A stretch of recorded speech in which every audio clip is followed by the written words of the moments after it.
A Georgia judge delivering a huge blow to Fulton County DA Fani Willis's case against Donald Trump, dismissing 2 criminal counts against the former president. Chanley Painter joins us with all the details. Hi, Chanley. Hey, Todd and Carly. So the judge in the Georgia election interference case dismissing 2 more criminal counts against former President Trump, including conspiracy to commit filing of false documents and filing false documents. The judge ruling they fall under federal jurisdiction. Now, Trump's attorney posting, quote, President Trump and his legal team in Georgia have prevailed once again.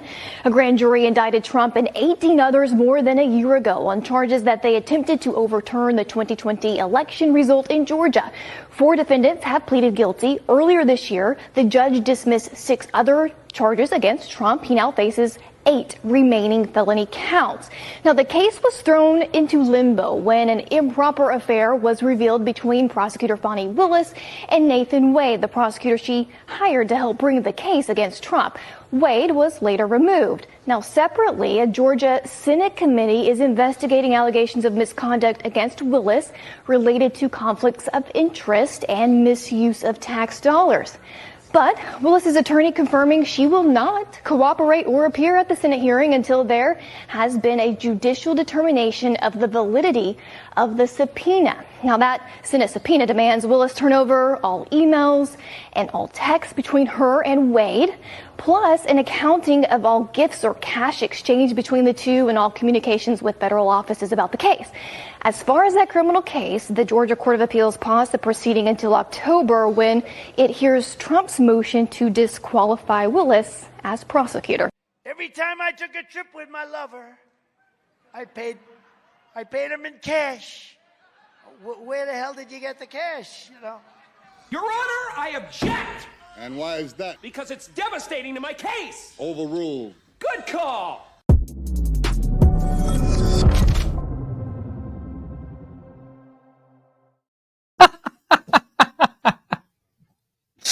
I'd watch that entire movie. I'd watch that whole Jerry, Meme Maker Jerry. If you're not familiar, Meme Maker Jerry, shout him out in the chat. It's free for all Fridays. We're gonna rock and roll. Jerry, we got to do an entire week of Jim Carrey memes. An entire week themed Jim Carrey memes. That's perfect. I'd watch that whole movie. If Fani Willis was Jim Carrey's character in Liar Liar, finally a cultural reference I get, and Donald Trump was the defendant, I'd watch the whole thing. I'd buy the ticket. I'd stand in line on opening night. I'd get a popcorn and a Coca-Cola, and I'd sit in my seat. We should do it, Jerry. We should do it. Let's do all next week, Jim Carrey colds. All next week, Jim Carrey colds, President Trump. It's going to be a wild one.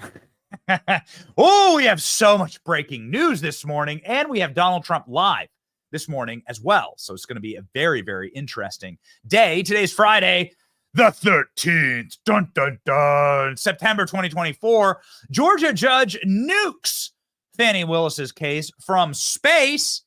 Fani Willis is also supposed to be live right now, but she's skipping out on court. Kind of like her daughter. Amazing. Her daughter has a mugshot. Daughter spent some time in prison, had to bail out her daughter. The hunters have become the hunted, ladies and gentlemen. Big Fani skips her testimony. We'll show you what's going on in Georgia. Julie Kelly joins the show to talk about a very strange comment that Kamala Harris made about January 6th and a demonstrable lie and a question about a pipe bomb that could lead to some other interesting questions. Richard Blumenthal, a senator, saying that there was a deep state plot against Donald Trump to kill him. What? What is going on? And is ABC rigging the debates and giving Kamala Harris the questions in advance? We'll talk all about it today. My name is Benny Johnson, and this is The Benny Show. Woo! Man, so much happening this morning. And again, at the top of the hour, we're going to go to President Trump, who's going to be live. I mean, last time, Donald Trump, like I see Killer Klein over here at the board, and he's like, we gotta go. Trump's early. He was 20 minutes early. Trump just like swagger jacks, walks right up to the microphone. And so we're on watch for President Trump this morning. We're on watch. You don't know when the guy's going to roll up and grab the mic. He is in Los Angeles this morning. He had a big fundraiser last night. And so President Trump is in Los Angeles, and he's going to be doing a news conference this morning. I'm sure he's going to have a lot to say about Fani Willis. So prepare, ladies and gentlemen. We just don't know. Here's what we guarantee you. We guarantee you that we'll be live with the president when he takes the mic. We're also monitoring Georgia right here, which is a hearing that should have been attended by Fani Willis. And this is Fani Willis's disqualification hearing, and also her election interference hearing herself, based on her own malign prosecutions, and a election board that has been set up by the governor to look into the political motivations of prosecutors. Some of the questions at the table this morning is, why was Fani Willis going to the Biden White House so many times? Why was she lying about that? Why is she lying about a relationship with Nathan Wade? Why are these two people still in charge? Why haven't they both recused themselves? And this is, again, we'll let you know. This is live right now. We'll let you know if Fani Willis pulls one of those stunts. You remember last time we were live for this? One of my favorite moments of the year. I know ALX knows this is one of my favorite moments of the year. Is ALX's favorite moments. Remember Fani Willis just came slomping in, and we weren't expecting it. She wasn't expected to testify, and she came marching in and sat down and started screaming and throwing things and losing her mind. You never know what can happen. You never know. That's why we're monitoring everything live. We'll let you know if Fani Willis, bum rushes. Big Fani Willis doing a big bum rush into the courthouse this morning and testifying on her behalf. We'll see. We'll see what happens. But this is where we are. All of these solid gold moments will be caught by us. If you had caught the gold wave, well, you'd be sitting pretty right now. Here's the price of gold this morning. Gee whiz. I mean, ladies and gentlemen, we've been talking about this for a while. Our friends at Allegiance can help you get your hands on these bars of gold. Man, it is nice to just literally physically have bars of gold inside of the synthetic world where you don't know what is real. You don't know how bad the psyops truly are. And why would they be fighting us so hard if we weren't winning? That's the question, right? Yeah. Ladies and gentlemen, make sure that you're investing in something that is real. Go to protectwithbenny.com today. Call 844-66-BENNY. Right now, get up to $5,000 in free silver with qualifying purchase. Don't get fooled by inflated stock values. Make sure that you are invested in something that is real. Protectwithbenny.com today. Protectwithbenny.com today. We are real. We are really live, and we're going to be really live when Donald Trump takes the mic later today. Later this hour. Again, he was 25 minutes early the last time, so I guess you just never know when Trump's gonna get up and start shadow boxing with the press. And it's fun because they're gonna have members of the media there, and it's gonna be wildly entertaining. Donald Trump stepping off the edges of a massive victory this week. Now, there have been many victories for President Trump this week. There's been mixed results from the debate, which is not good for Kamala Harris. There have been mixed results from the debate, as many polls showing that independents broke hard for Donald Trump after the debate.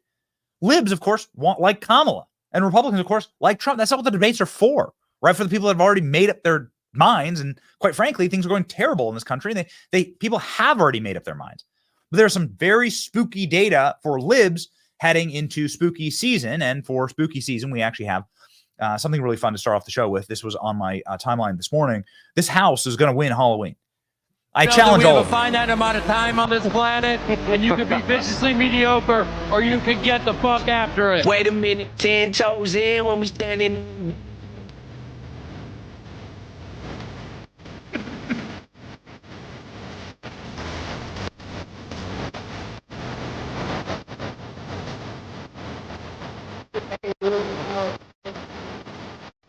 Come on, the clown. Oh, yeah. They'll give that a try. Let them know that we have a I got to get one. Killer clown. I'm going to get one. I got to get a giant. I mean, I don't really want the clown Kamala, but I want the giant Trump. Whose yard is this? Shout yourself out in the comment section. Whose yard is this? We have 3 producers on this program. They watch the comment section like hawks. Whose yard is it? I know you're watching. If this is your yard, you're coming on the show next week. If this is your yard, you're going to come on the show next week. You're going to FaceTime us, and you're going to walk us through this whole thing. It was good for you. Way to go. Ooh, man, are you ready? It is Friday the 13th. Why not? Why not sprinkle a little spooky at the start of the show? So this is very, very terrifying. Fani Willis's charges are now being nuked from space. More charges. The judge in the Fani Willis case, Scott McAfee, the judge has been throwing out charge after charge after charge and has been essentially reducing her entire case to rubble. Never a great sign, by the way, for a prosecutor. Again, anyone can get an indictment. You can indict a ham sandwich in New York, is the old saying, right? The old mafia saying. Anyone can get an indictment. Now you have to prove your case. The point of these cases were election interference. It backfired. You gave us the Trump mugshot. Everyone got the Trump mugshot tattooed. I have it tattooed right across my chest, actually. Never seen it. And you never will. Okay, I should, maybe, you're gonna have to talk with my wife, Nurse Kate, and see if I can get permission to do that. All right, we're still having that negotiation. It backfired, and now it's backfiring even more. Let's read the news here, baby. Donald Trump charges atomized. Donald Trump has more charges against him. Georgia case dismissed. A massive blow to Fani Willis. Some of the biggest charges, actually. Judge on Thursday dismissed 2 more criminal counts. The U.S. state's 2020 election interference case against Donald Trump. And one other count against his allies. Fulton County Judge Scott McAfee found that the state prosecutors did not have authority to bring charges related to their filing. So now Donald Trump's charges have been reduced by half. I think they charged him. They ultimately charged him. The full charges had like 40. Now the judges already struck down 6, then 9 more, now 3 more. Most of these charges do not include Donald Trump, actually. The case has been on hold since on June when the Georgia Appeals Court considered whether the lead prosecutor, Fulton County District Attorney Fani Willis, must be disqualified over alleged misconduct ties, romantic relationship that she had with Nathan's hot dog. And interestingly enough, Nathan's hot dog has reappeared. Nathan's hot dog is out of the hot dog roller and has been is now in trouble with the cops. We'll play you that video. And also a really fun throwback. Here's the news, ladies and gentlemen. Cases are falling to pieces around the country. The judge overseeing the Georgia election interference case against former President Trump and others has tossed out 3 counts in that indictment today. The judge saying the charges, including 2 brought against former President Trump, lie beyond the state's jurisdiction. Last March, Judge Scott McAfee threw out 6 counts of that indictment. 32 remain, including an overarching racketeering charge against all of the defendants. So this is, I mean, listen.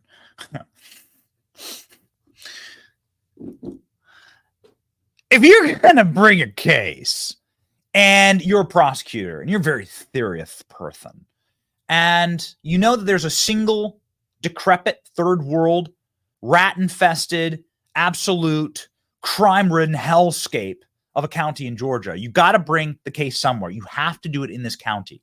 You have to do it in Fulton County. Fulton County is like one of the highest murder rates in the world, one of the highest murder rates in all of America. The place is in complete shambles. This is what Fani Willis is spending her time doing. Fani Willis, of course, who can't even put her dress on correctly. I'm standing on principle with that. No one can convince me otherwise. Fani Willis zipped her dress up the wrong way and wore an upside-down American flag. I think we actually have footage of it. Fani Willis comes walking into the courthouse looking like the hottest of messes. Woo, baby. And, wearing her upside-down American flag pin, looking like a complete and total mess, wearing her dress backwards, and marches up and starts demanding to testify. Again, this could happen today. We're monitoring live. It could still happen today. This is Fani Willis's major disqualification hearing over this Georgia. So this is what's happening, obviously, in Georgia. They're saying, did she behave unethically? So the judge disqualified the absolute and total horrors of the left. The prosecutor, right? The special prosecutor was Nathan's hot dog. Big Fani, where does Big Fani go without Nathan's hot dog? We're not exactly sure. We know that they are in love. We know they're in love, and they're in through thick and thin. We actually on this program have something very special, which is the capacity to see inside of the thoughts and the souls of these individuals in Fulton County and show you exactly what they're thinking in this moment. And it's very important. I mean, you can read the legal filings, but can you actually mind read? Okay, that's what we're capable of doing here, and we provide this to you free of charge. Here we go. Did you go to a cabin with Miss Willis ever? Ever? Ever. All this time we've been together, thought a thing would last forever. Through thick and thin, good or bad, all I was happy, never sad. Now it's all gone sour, getting worse by the hour. Let's break up now. No. You've never gone to a cabin with this? No.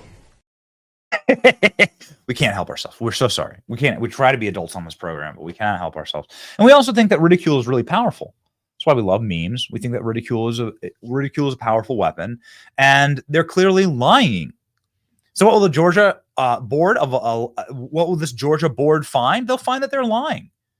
You can see that they're lying. There's this remarkable moment where Nathan's hot dog gets invited on CNN. And he goes on CNN, and they're so bad at telling their lies that the dude actually has to get pulled out of a live interview to go have his lawyer be like, no, these are the lies today. These are the lies we decided on. It's incredible. This clip doesn't get played enough. And I don't like Caitlin Collins on CNN, but the way she behaved here is hysterical. Go. What is your current relationship with the district attorney? Just as outlined earlier, we are great friends. We speak regularly. The conversation has changed, though. Whereas before, our conversations were about this case. I'm sure you could imagine and appreciate the amount of time that it takes that you have to pour into a case a case of this magnitude, trying to prosecute those defendants. But our conversations have shifted to how are you handling the threats that are coming your way? Are you being safe? Democracy, the case will live on, kind of thing. Okay, well, I need to stop it right there. I need to stop it just really quickly, because this is where the humiliating part comes from, and where he actually gets up and runs away. What you're going to watch is Nathan Wade get up and run away from the interview physically. Okay. But that answer doesn't mean anything. That answer it's not English.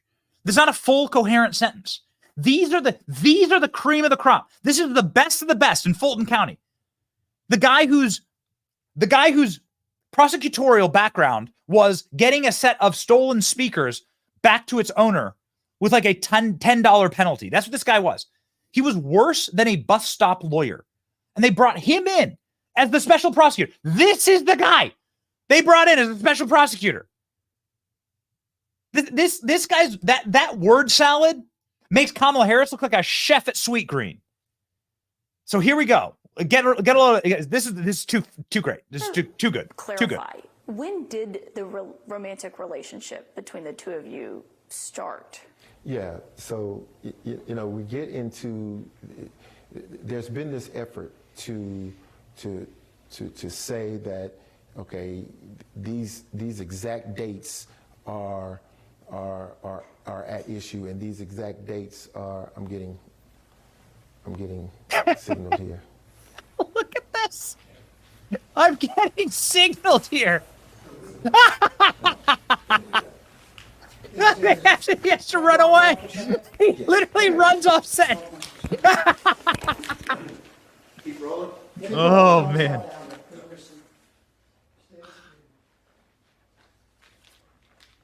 Oh, man. As a wise president once said, they're not sending their best. Good for CNN. Okay, I gotta say, I'm so sorry, ladies and gentlemen. I've got to tell you, I'm going to compliment CNN here. They kept rolling. They could have cut this out. They kept rolling, and they broadcast this. Good for them, because this is so humiliating.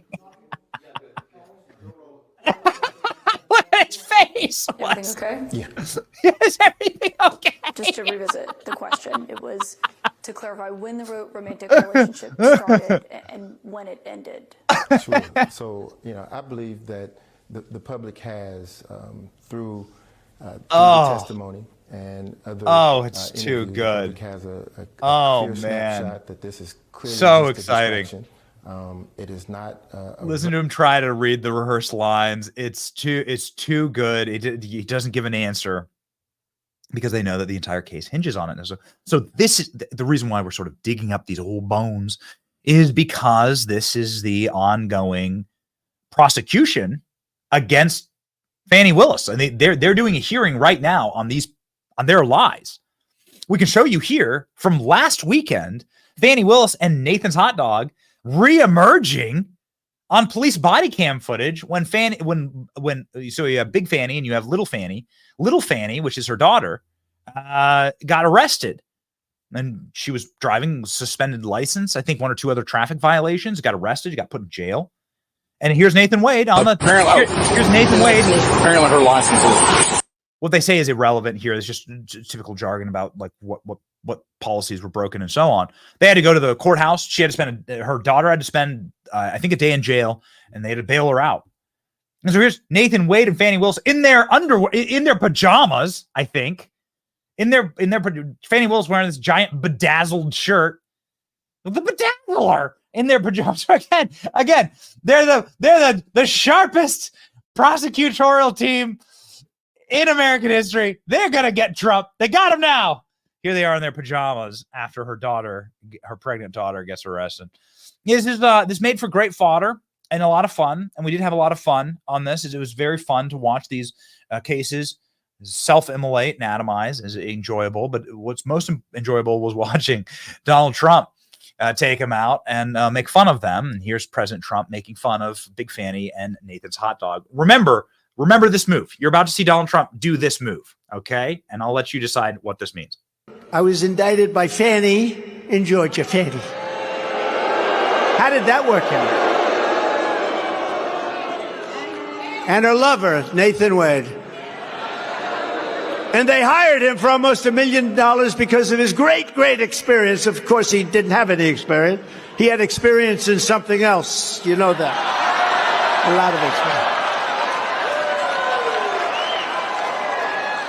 And at that, I'm quite sure he was very good based on the fact that she called him 2,000 times. I didn't know the gentleman.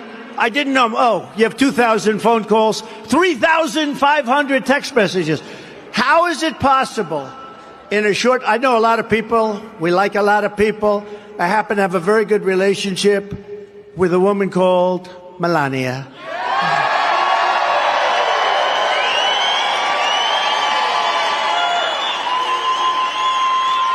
But I would venture to say in all the years that I've known her, I might not have called her 2,500 times. I know I didn't send 3,500 text messages. Okay, so this is...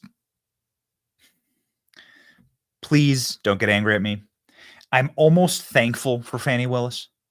I almost want to send her a Christmas card from the Johnson family and from us, from all of us, because she gave us the mugshot. She gave us these jokes. She gave us Donald Trump. He's good at something else.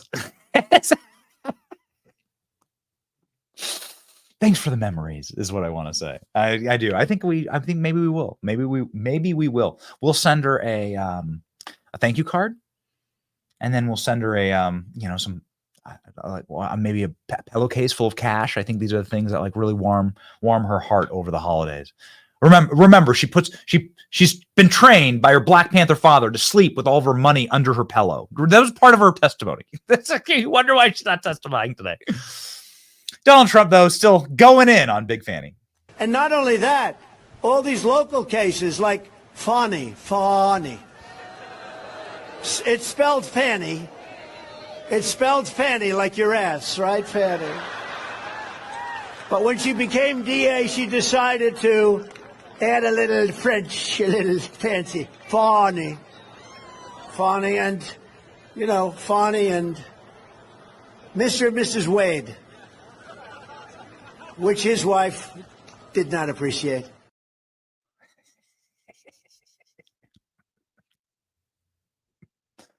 Fani. I'm so excited for Fani Willis's next time on camera. Whenever Fani gets triggered, it sure is fun because she does speak to the local media. Fani did get triggered recently, and it's too good. We eat your tears. We drink your tears. Here we go. While they over there running their mouth, I'm over here paying them no mind. See, I'm so tired of hearing these idiots call my name as Fanny in a way to attempt to humiliate me. Because like silly schoolboys, the name reminds them of a woman's rear.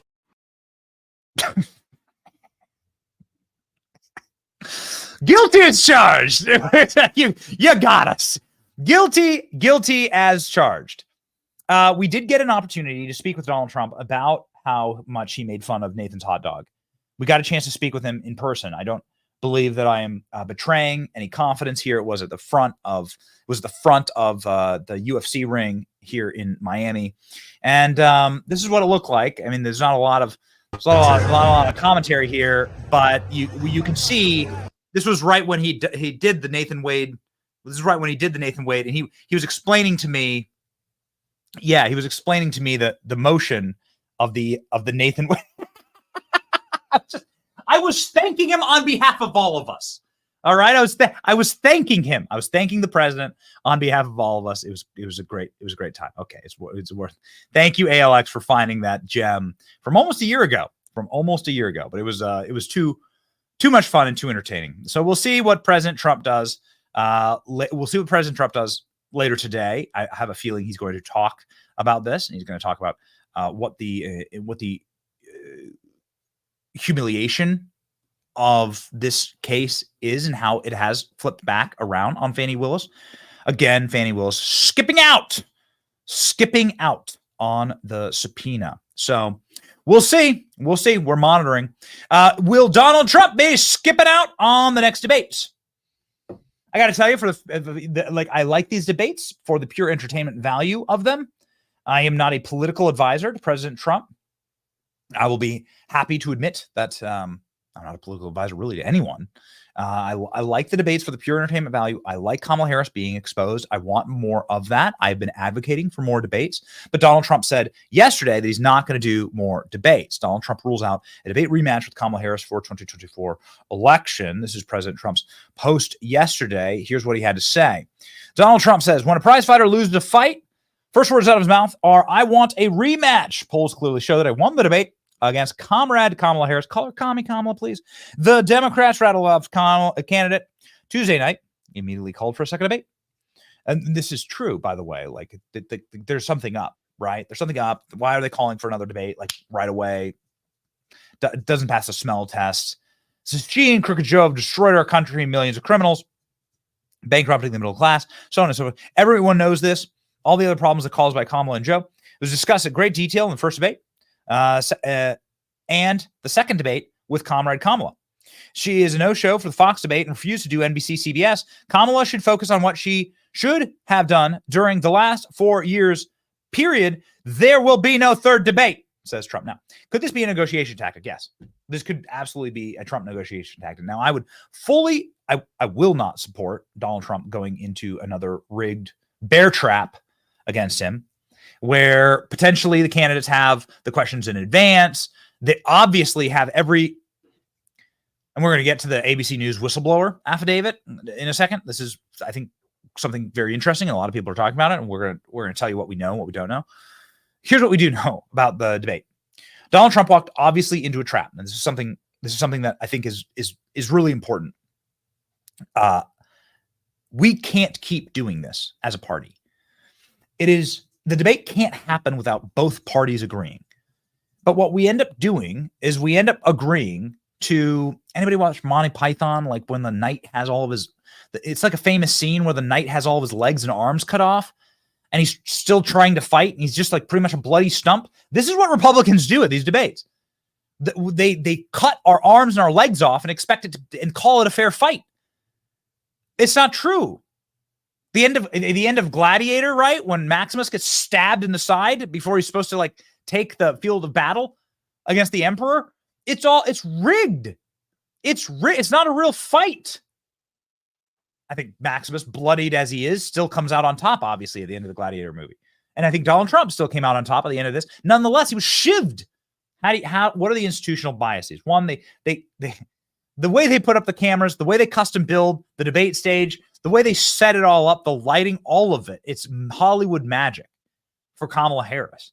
And it's set up to make Trump look bad. Kamala Harris has a sorority sisterhood with one of the anchors. She has a sisterhood with the ABC News executive in charge of the debate. She set her up with her husband. This is like the matchmaker that like put together Kamala's relationship in the first place. You didn't think they're going to put together a debate that's going to be totally and completely rigged against Trump? Of course they did. Donald Trump should not walk into any more of these traps, and no Republican should ever walk into these traps. We have the negotiating power. One, we have the entire country on our side, and our policies are the winning policies of the nation.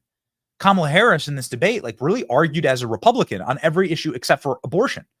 She argued as a Republican on all of it, on taxes, on housing, on immigration. We've won, and they know that. The only way that they can rig it against us, since we have all the populace on our side and Donald Trump's winning in all the polls, is to put on a debate like that where Donald Trump has his arms and legs cut off before they even say go, fight. And so we shouldn't ever do it again. I'm repulsed at the fact that it continues to happen. It was Candy Crowley times 10,000, if you understand that reference, where Candy Crowley illegally and wrongfully fact-checked Mitt Romney. I know it's hard to imagine, but Mitt Romney was rolling against Barack Obama. He was beating Barack Obama in these debates and doing quite okay. He was doing okay in the polls. He was doing well, and he was defeating Barack Obama in these debates and really changing a lot of people's minds. That Candy Crowley comes, schlomps in there and does a illegal, because there should be no fact-checking in these debates. That should be done by the candidates, not by the moderators, period. CNN practiced that, good on them. They completely slice the guy's knees out from under him. Mitt Romney, I'm no fan of Mitt Romney, obviously. But why are we blindly walking into that same trap again? It should never happen again. Maybe this is leverage point for Donald Trump to say, we're going to do a debate on Fox News, and it's going to be Jesse Waters hosting with special guest Tucker Carlson. Good, because that is setting the energy correct in the universe, like Thanos. That's like a balanced universe, because Kamala Harris just got her horribly rigged debate where literally her family members and sorority sisters are the ones running the debate. Donald Trump should do the same thing. Maybe this is a negotiating tactic to say, hey, okay, fine. Fine. You want this debate so badly because they need another shot at Trump. They do. Pardon the phrasing there. They need another shot at Trump. So maybe this is the point. Here's what President Trump said about his decision at a rally yesterday concerning the debates. But when a prize fighter loses a fight, you've seen a lot of fights, right? The first words out of that fighter's mouth is, I want a rematch. I want a rematch. And that's what she said. I want a rematch. Polls clearly show that I won the debate against Comrade Kamala Harris.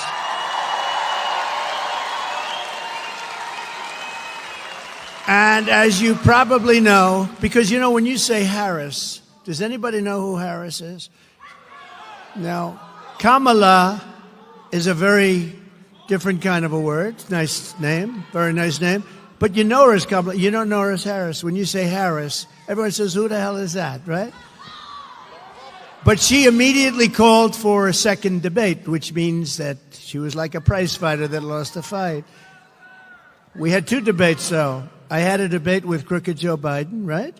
And I had another debate with her. She and Crooked Joe have destroyed our country with millions of criminals and mentally deranged people pouring into the USA, totally unchecked, unvetted, and with inflation bankrupting our middle class. It has gotten bad. Everyone knows this, and all of the other problems caused by Kamala and Joe.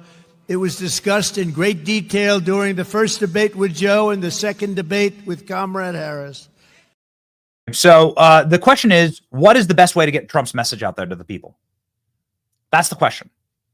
Now, you'll see here in a moment, when we broadcast Donald Trump Live, we do have a live shot of the podium now. This just went live. Wow, this is awesome. This is pretty cool. At a golf course, I think, in Los Angeles is where it is. So this is just going live. You can see security there. This is where President Trump is going to speak today. Obviously not speaking yet. When he does, we'll cut to it. What's the best way for Trump to get his message out there? There's a lot on the line. Is the best way for Trump to get his message out there like speaking with Elon Musk, Theo Vaughn, and some of the biggest podcasters in the world, go on Joe Rogan? Like, yes, actually.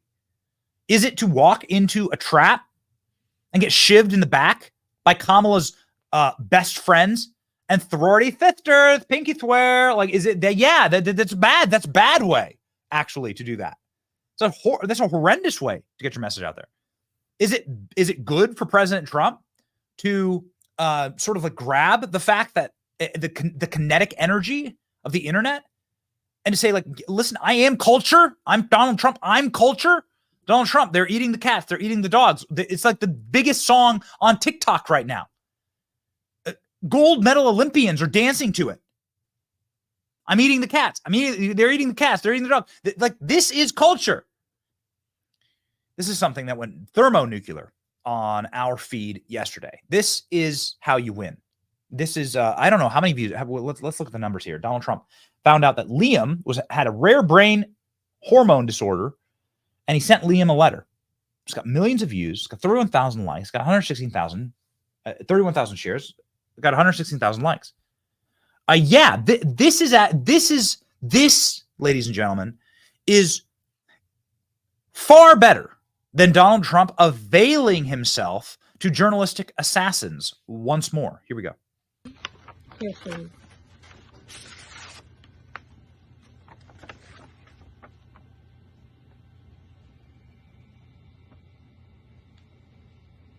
Can you read it? Out loud? Yeah. Sure. It says, Dear Liam, happy 8th birthday. Mrs. Trump and I hope you enjoy this special occasion surrounded by the love of your family and friends. We are so encouraged by the strength and determination you have shown throughout your young life and send our love and best wishes to you as you continue to fight. Remember, you are never alone, and we are keeping you in our thoughts and prayers for continued health, for continued care and good health. May God bless you and your family. Stay strong. Sincerely. Can you tell me who signed that? He knew it was your birthday coming up? What do you say to him? Thank you. I love you. What else do you say? Thank you.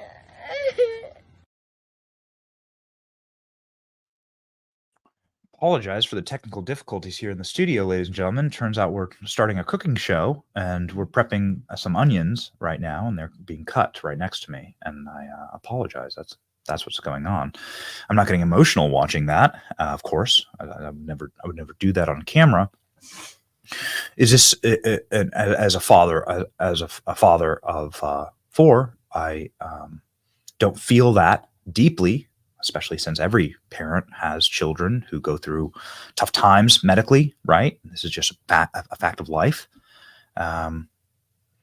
Is that better than every solitary second that Donald Trump spends on the debate stage with these childless scum from ABC News who are there to destroy him and do not have any intentions other than to malign, smear, and slander this man who does these beautiful acts? Yeah, this is better. This is better. And so I really hope that Donald Trump doesn't.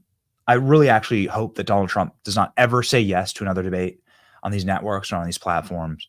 I hope he continues to do this. I think this is how you win.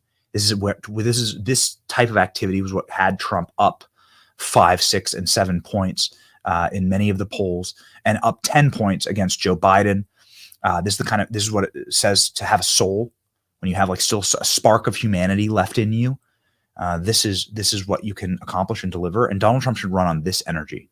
All right, this energy. That's the energy that saves America. So will Donald Trump do another debate? Is the reason why he's not going to do another debate partly because ABC rigged the debate and gave the questions in advance. I want to touch on this very briefly because this is a developing story. Here's the source. Yesterday, there was a source that says there's an affidavit that says ABC News. You're going to have signed, sworn legal affidavit that says ABC News gave the questions and commentary in advance to Kamala Harris, along with the assurances that Donald Trump would be the one getting fact-checked and she wouldn't get fact-checked. This was shared quite widely, including by the president. It is speculation as of this point. ABC has denied it. I mean, okay. I mean, you sort of expect that. We're going to wait and see what the affidavit says, actually. And we're going to look at this story like we look at every single story. There's no such thing as a conspiracy theory. There's just theories. Prove what you say with facts, and let those facts bear out, right? And we'll cover those things. You deserve to know this. One of the largest trending topics in the country. Again, ladies and gentlemen, here's the reporting on it from this morning. ABC News denying that it's denying that they gave Kamala the questions in advance. Why does this story have legs? Why does it work? It works because they did this with Hillary. This is not a theory. This is a reality that Donna Brazile gave the questions in advance to Hillary Clinton. Why don't we look into this? Ask the hard questions and see who has the proof, right? We'll wait today to see what the affidavit said, and we'll move on from there. Somebody who's always bringing receipts and somebody who always has the proof and has some very interesting things to say about this debate is the great Julie Kelly, who is standing by as we await Donald Trump speaking today. And I'm sure she has something to say about Kamala Harris's debate performance, especially where Kamala Harris was on January 6th. Julie Kelly is joining us live now.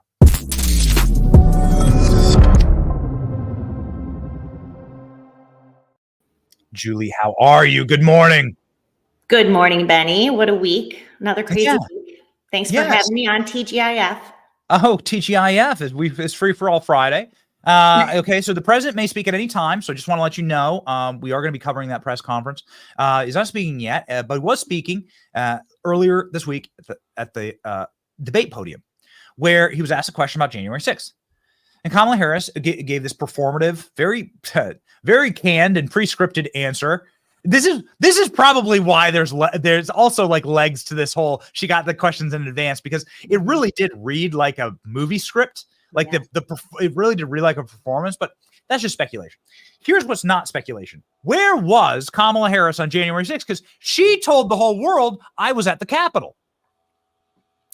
Right. So this is very odd, Benny, and this just adds another layer of suspicion to the circumstances surrounding both pipe bombs that were discovered outside the RNC headquarters and then at the DNC headquarters within 25 minutes of each other on January 6th.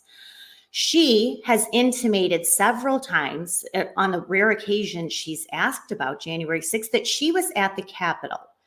She was not at the Capitol. She had been at the Capitol earlier for a Senate intelligence briefing. She left for inexplicable reasons at 11:20 that morning, went to the DNC headquarters where her Secret Service detail missed the pipe bomb.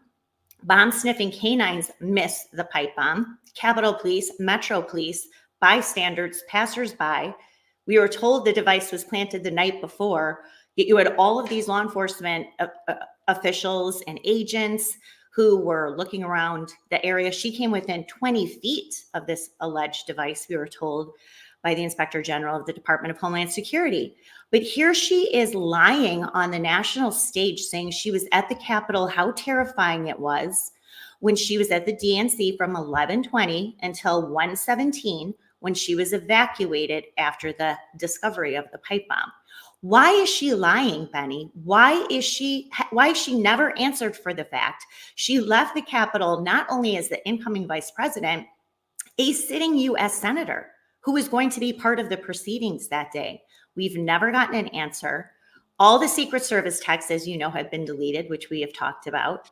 So was she part of the original hoax? Was she part of what was going to be a stunt to demand the evacuation of the Capitol that day so the proceedings would not continue, meaning the debate over the results of the election in contested states? So, but of course, Benny, there's no fact checking on that. She also lied about that police officers died on January 6th. No police officers died as a result of January 6th.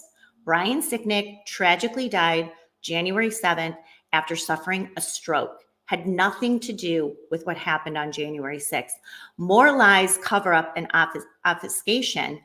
No fact checking, and I'm sure no reporter will follow up with her about what she said. I want to just like take an opportunity to cut this as clean as we possibly can. Here is what Kamala Harris said about January 6th. There was a lot said on the debate stage. There's a lot of emotions going around. Here is the very short clip of what she actually said. The question was about you as president, not about former Speaker Pelosi, but I do want Vice President Harris to respond to it. I was at the Capitol on January 6th. I was the vice president-elect. I was also an acting senator. I was there. And on that day, the President of the United States incited a violent mob to attack our nation's capital, to desecrate our nation's capital. On that day, 140 law enforcement officers were injured, and some died. And understand, the former president has been indicted and impeached for exactly that reason. Okay, so I want to just preface this by saying that what Kamala Harris is doing here makes no sense from an animalistic standpoint, because what she's doing is feeding the victim position where MAGA terrorists planted a pipe bomb that could have harmed me or my Secret Service. Right. And I walked within minutes of it. That is the thing that is the thing that breaks my brain. All right. I don't pretend to be an expert on this, Julie, but these people never miss an opportunity to call themselves the victim. Her entire DNC speech is about her being a victim. Her entire DNC speech is about how, like, Michelle Obama. Oh, we're so upset when people take more than they deserve, says the lady with 7 private island homes, mansions. Saying that it's in there, it's hard coded in their DNA that they must claim victimhood status at every opportunity. And yet there is Kamala Harris's perfect opportunity to look Trump in the eye and go, your supporters planted a bomb. Right. That got me. Right. And she misses it. Makes no sense. That's such a great point. I mean, why hasn't she said specifically over and over for 3.5 years? I was almost assassinated by a MAGA bomber on January 6th. I came within 20 feet of this device. They tried to kill me, a sitting U.S. senator, first female woman of color vice president ever in American history. And the FBI, let's go back to the details too. Why is she not angry that the FBI, despite all of the resources it is still using, Benny, to investigate, arrest, and prosecute J6 protesters? We still had new arrests this week, believe it or not. Why isn't she outraged that the FBI has then identified the MAGA pipe bomber who almost took her life and the lives of those around her and her Secret Service detail? It's the same thing. Why isn't Gretchen Whitmer livid at the FBI for their involvement in getting these men, alleged kidnappers, to try to kidnap and kill her? So the misplaced anger, the lies, the cover up, really, again, just raises questions about really what happened with this pipe bomb situation, both at the DNC and RNC. But yes, why hasn't she talked about her victimhood? And why, when asked directly, does she continue to misrepresent where she was and what she did? And why won't one reporter ask her, why did you leave the Capitol at 11:20 and go to the DNC and stay there until 1:17? Joint session of Congress started at 1 o'clock. Why didn't she go back? So, I mean, this is just more list of questions for her. In addition, Benny, let's keep in mind, on the night before the 23rd anniversary of 9/11, to remember that Kamala Harris has compared January 6th to 9/11. That alone is disqualifying for anyone who thinks that they want to be president of the United States. What an outrage. What an insult to the loved ones of the nearly 3,000 individuals murdered that day. So what we're seeing here on the screen from your footage is Kamala Harris arriving at the DNC. Correct. This is the hard physical evidence to prove exactly where she was and to prove that she lied on the debate stage. Yes? Correct. And we also have footage from Will Pope that shows security surveillance video footage from the Capitol showing her leaving at 11:20. Now, of course, this is just a few blocks away from the Capitol, but those are her security detail. The bomb, which of course, again, we don't have video of the location where the pipe bomb was found, but it's just to the right of that screen. There were 2 benches outside the exterior door. You could see those officers walking from the direction of where the pipe bomb was allegedly planted and found. How did they miss it? It was under a shrub between these 2 bushes. It wasn't like it was buried deep in the hedges. I mean, once it was allegedly discovered, the photo that we were shown shows that it's pretty obvious. So how did all of those agents, and this is after 3 hours, Benny, of DC Metro, Capitol Police, other law enforcement agencies had been in and out of that area prior to her arrival. So that just speaks to other video that we've showed and I've talked about with you. At 12:51 p.m., 10 minutes before the joint session of Congress began, an unidentified individual gets out of a DC Metro SUV. He has a backpack on. He walks out of the frame, exactly where I'm saying, to the right of where this video footage ends. He walks out of that frame 2 minutes later, right to the vicinity again, where this bomb was allegedly found, walks back into the frame and gets back in the SUV.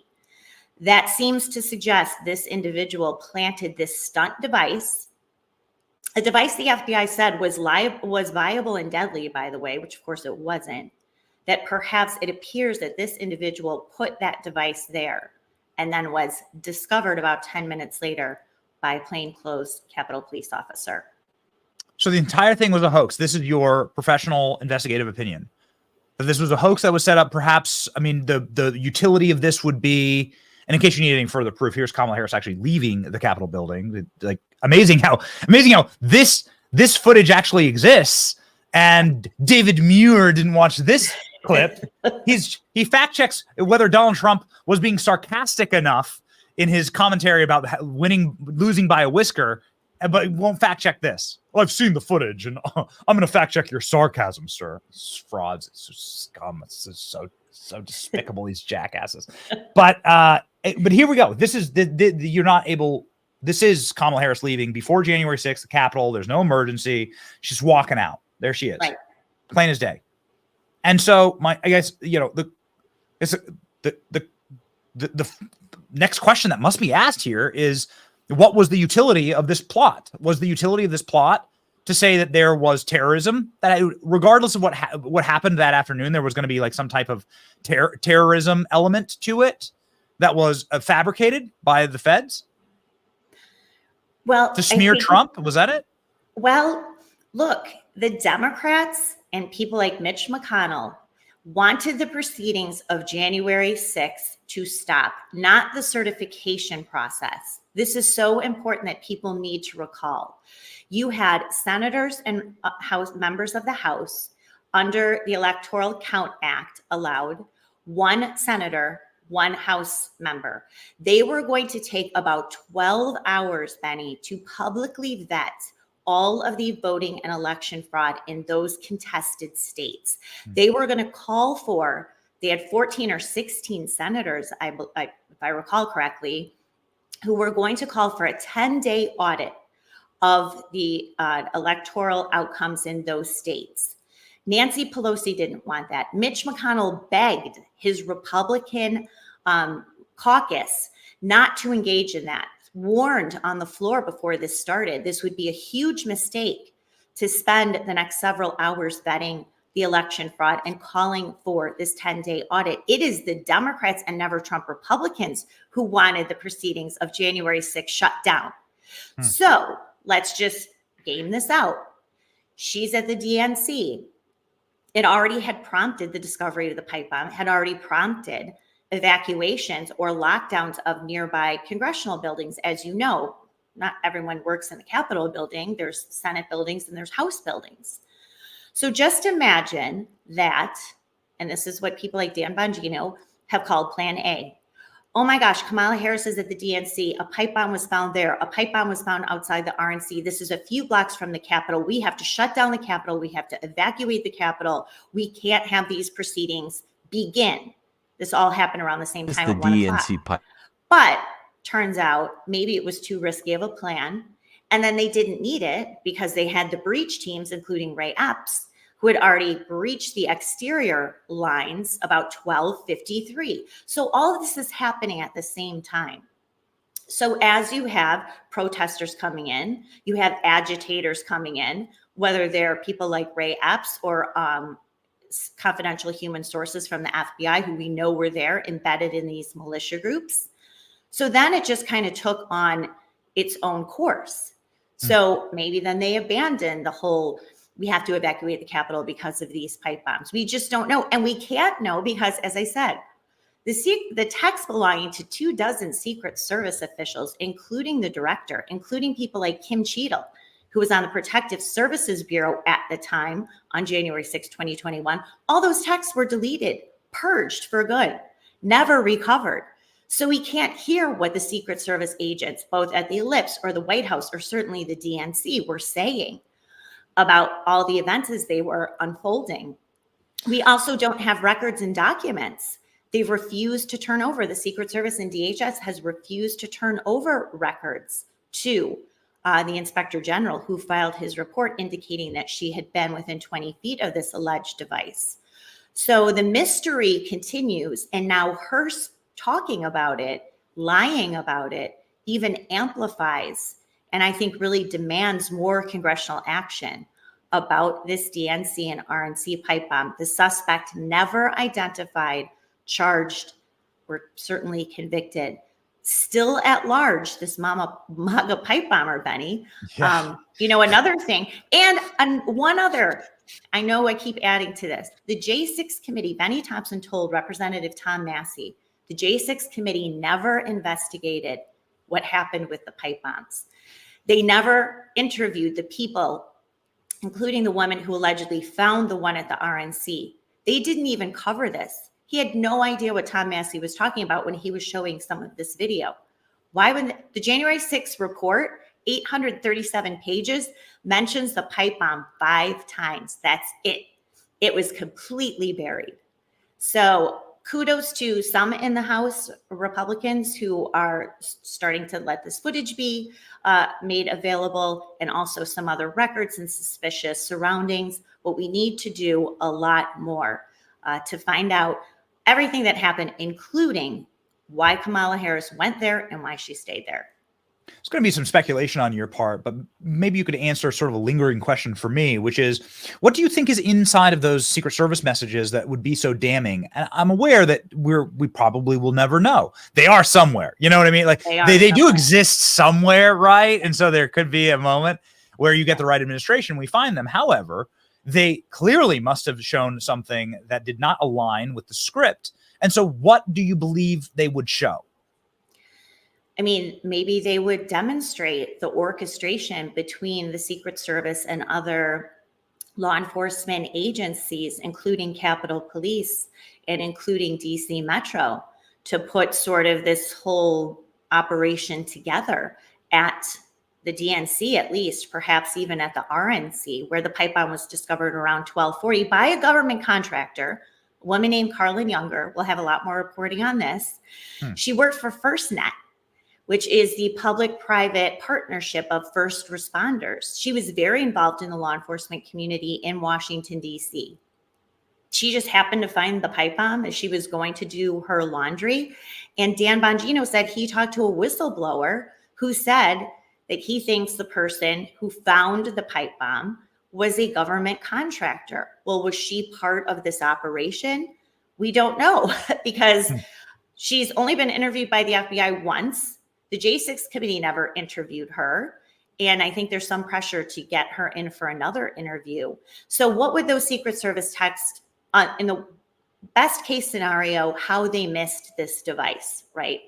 All of their back and forth. How did we miss this? We had canines. We had all of these officers and agents. What happened?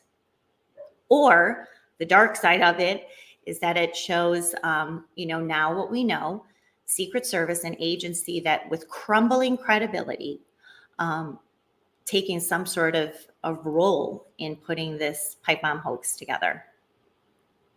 Man, it is hard to do stories like this because it is dark when you realize that so many people, including those who are responsible with the protection of the president, are, well, I mean, I guess doing their best to make sure that we are lied to, and at worst, make sure that the president is horribly unsafe.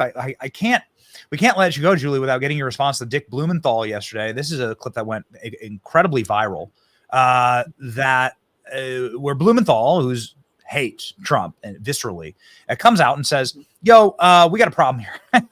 We got a problem here. The Secret Service, the American public are going to be disgusted and enraged when they find out what the Secret Service failures are here. And I don't know if this is the dam breaking, or I guess the way that Democrats play this kind of stuff, they cushion the blows and try and like step away from the radioactive zone. I'm not sure. You've seen a lot of Democrat lies on these issues, a lot of covering your ass. What do you make of this commentary from Dick Blumenthal? I think the American people are going to be shocked, astonished, and appalled by what we will report to them about the failures by the Secret Service in this assassination attempt of the former president. But I think they also ought to be appalled and astonished by the failure of the Department of Homeland Security to be more forthcoming, to be as candid and frank as it should be to them in terms of providing information. And we are going to absolutely insist on the truth and the whole truth in documents and testimony as members of the United States Senate, but also as citizens. What did you learn new today when you said they're going to be appalled? I'm not going to go into what we have learned in specifics. I'm giving you my reaction, and we will have a report very, very soon that I think will absolutely shock the American people. It should. So we're not used to Democrats talking like this. I'm not here to buy anything hook, line, and sinker from people who lie to us for a living. But your thoughts on this? I mean, I think I share your shock at Senator Blumenthal saying something that seems to indicate there is great malfeasance, corruption, or something worse that what happened on July 13th. So, you hate to be put in a position where you're trusting any Democrat, but he seemed with those comments to be sincere. And so let's hope that he is. Let's hope that this is one issue where Republicans and Democrats in Washington can come together and find out the truth and tell the American people and hold people accountable and responsible, regardless of who the target is. This still resulted in the death, the murder of one man, and the near killing of two others. So, and I'm sure they're uncovering a lot of other issues with the Secret Service, as we've already found out. We can't have an agency responsible for protecting our top lawmakers and theofficials that is opaque, that is corrupt, that is dishonest, deceitful, and again tries to cover up, their own inaction or their own misconduct. So let's hope that that's a little sign that we actually will get the truth, because I don't think anyone believes we're going to get it from the Secret Service or certainly from the FBI. Yeah, according to Josh Hawley, the DHS is telling the Secret Service not to comply with congressional subpoenas. We did a documentary on this. We're the only people who've actually done a documentary on it. It's one of the most interesting stories in political history, how Donald Trump survived an assassination attempt and walked away with a bloody deer. This is like how a presidential candidate ate a bullet and walked away to survive. This is a very fascinating story. Yet it falls to our independent team on YouTube and Rumble and social media to go and actually look into the facts.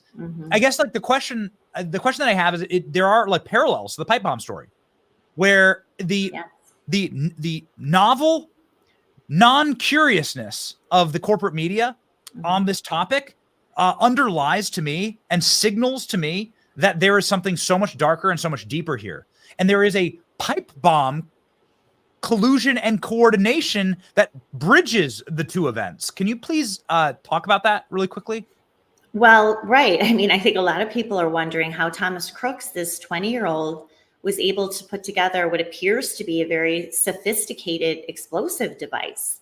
How did that happen? You know, explosives are always part of sort of these operations or entrapment. We saw this in the Whitmer Fednapping hoax. Certainly, that was a big part of keeping the group together towards the end, was building an explosive to use outside of Gretchen Whitmer's home. So I think that there is some sort of a tie there. But certainly, you know, the Secret Service not cooperating with the pipe bomb investigation, they did not. And then further appears that they're really dragging their feet on this investigation as well. And you have members of Congress who have said, based on their mishandling or their cover-up and foot dragging and really stonewalling the investigation into the pipe bombs, is an indication that they will not get cooperation in the attempted assassination investigation as well. No curiosity at all. It is the lack of curiosity. It's like with Springfield. It's like with the Springfield thing, eating the cats and dogs. Why isn't every corporate meeting this? If it was so easy to debunk, send your reporters out there. Spend some resources and send your reporters out there. Get the story. We have social media channels and we were able to go to Butler, Pennsylvania. You didn't see any other reporters out there. I was alone. We were standing there alone days after Trump's assassination. There was no one. There was nothing. They'd scrubbed the evidence. Now we know that Thomas Crooks' body had been incinerated and before any independent investigation could be done. And it smacked of a cover-up, quite frankly. Same with the pipe bomber, right? Don't they have his shoes? Don't they have like the pipe bomber's clothes? So they clearly have the guy's DNA. Like, and they haven't released the name, even though they have. Try putting on your shoes without leaving your DNA on the shoes. Not possible. Right. Yeah. And even more so, when he was interviewed, Stephen D'Antuono, who was the head of the Washington FBI field office, he oversaw the entire January 6th investigation, also the pipe bomb investigation. When he was pressed by House Republicans in 2023, he said, yes, we did get about the data from about 7 cell phone providers. Oh, but one of the files was corrupted. And oh, gee, knowing our luck, it was probably the provider by the MAGA pipe bombers. So many coincidences, right? I mean, so many. Or maybe he did make it up. Yeah, there you go. Yes, that's right. If this was a Hollywood plot, then we'd be walking out of the movie midway through. Like, you'd be like, this is unreasonable and annoying and going nowhere and obviously very poorly written. And we're not going to get any type of resolution here. Ladies and gentlemen, the great Julie Kelly, Declassified Live, her Substack. You got to go check it out. She got millions of followers on X. She got these beautiful little doggies that I know the current news. She's protecting her dogs. And she's an animal lover and a lover of truth. And so please follow Julie Kelly in her work. 707,000 followers. Look at that, Julie. Wow. There you go. I'll catch up with you one day, Benny. I only have 1 million or so to go. So we'll see how that works out. We love you, Julie. We say thank you. God bless you. Speaking truth is the most important and dangerous thing you can actually do these days. They don't like it, which means you got to keep doing it. So thank you, Julie. Thank you, Benny. Thanks for covering my work. Really appreciate it. Godspeed.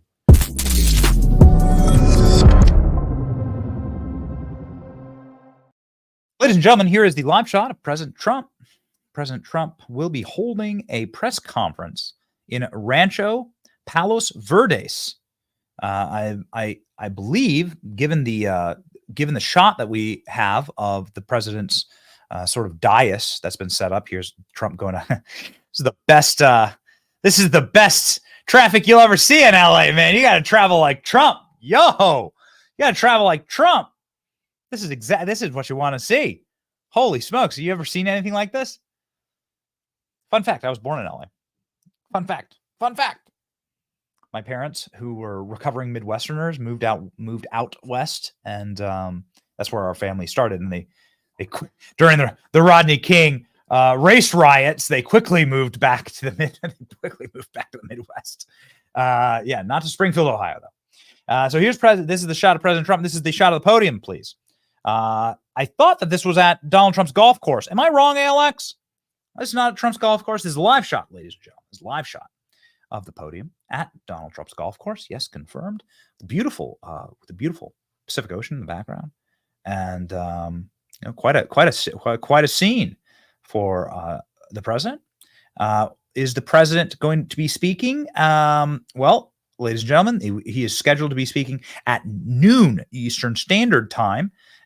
He's on West Coast time, so he might be a few minutes late.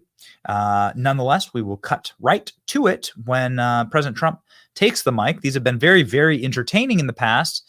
One of the last times he did this at his club, he brought out a bunch of cereal boxes and home prices and prices of goods, and he had a big set behind him. I don't see that here, but we'll see. Maybe he'll tee off. You can see there's a spot to tee off right there. I'm not sure which hole of the golf course, but maybe that's what Trump will do, right? He'll just let her rip. So we await President Trump here, and we jump further into some of the more interesting announcements that Donald Trump has been making. This is one that has made all of the rounds yesterday. Donald Trump, no tax on overtime announcement. President Trump slicing and dicing the taxes. How can you be against this? How can you be against this in the current economy? This is what a populist movement does.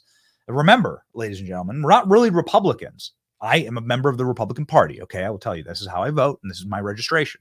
But it's more like America first. And I want to say, like, as we shadow box sort of with Vivek, and as as we like craft the messaging into the future, and we're like very close with some of the younger, more dynamic creators in the space. This is the direction to go, because these are the things that like actually unite everyone in the country. I was talking with my wife about this morning. Like, what's unifying? And they're doing us here. You can see this. This is funny. This is like the sound test here. You can see the sound test. This is not Donald Trump. Not Donald Trump speaking. No. It's just the dude doing the sound test. But I think quite funny. So what's uniting to the country? What is America first? And what I've learned, like even going and speaking with like Hamas supporters and people like that. Do you want to spend the treasure of this nation on foreign wars? It's like 90% of the country says no. Do you care about Putin or Zelensky? No. Do you care about what's going on in the Middle East? No. They've been having conflict since the dawn of time, since millennia before America even existed. Like it's tens of thousands of miles away. 5,000 miles away from our shores, from our borders, spend our money here. This nation is in shambles. People are in need here. We do not want unlimited criminal migration from the third world. Stop it. These are like winning issues. You're talking like 80 and 90% issues here. Yes, we hate foreign wars. No, we don't want innocent people to die. Yes, we believe that both sides of war is pretty much two devils fighting each other. That is what I believe. There are no angels in war. It's pretty much just two devils, all right? And I don't want to be on the side of the devil. I want to be on the side of like the American people and bettering our lives. And that's what America First actually looks like. When was the last time you heard a policy from Joe Biden or Kamala Harris that had anything to do with this country and the improvement of life in this country for people who are Native Americans, meaning people who are born here? Were you born here? You're a Native American. That's what it means. Like like I was born here. My parents were born here. My grandparents were born here. Like that means I have heels to dig into the soil and it's mine. It's like part of my, it's my lore. It's our origin story. And so like the candidate that actually supports those people should be the guy winning. Okay. Here's what those policies look like. No tax on overtime. I'm also announcing that as part of our additional tax cuts, we will end all taxes on overtime. You know what that means? Think of that. Think of that.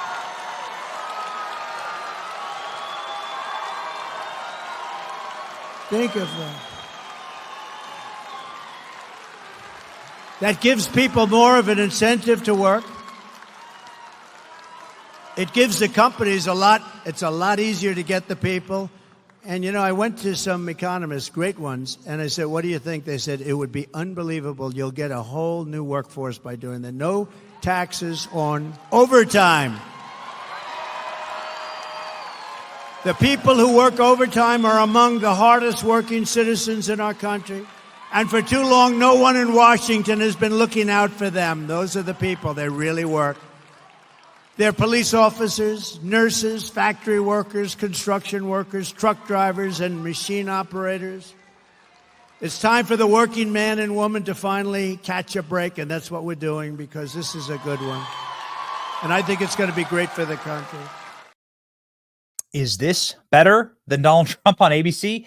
Yes. Yes, it is. Yes, it is. Ladies and gentlemen, once again, Donald Trump will be speaking soon. We just got notified by my producers that there are questions for the press.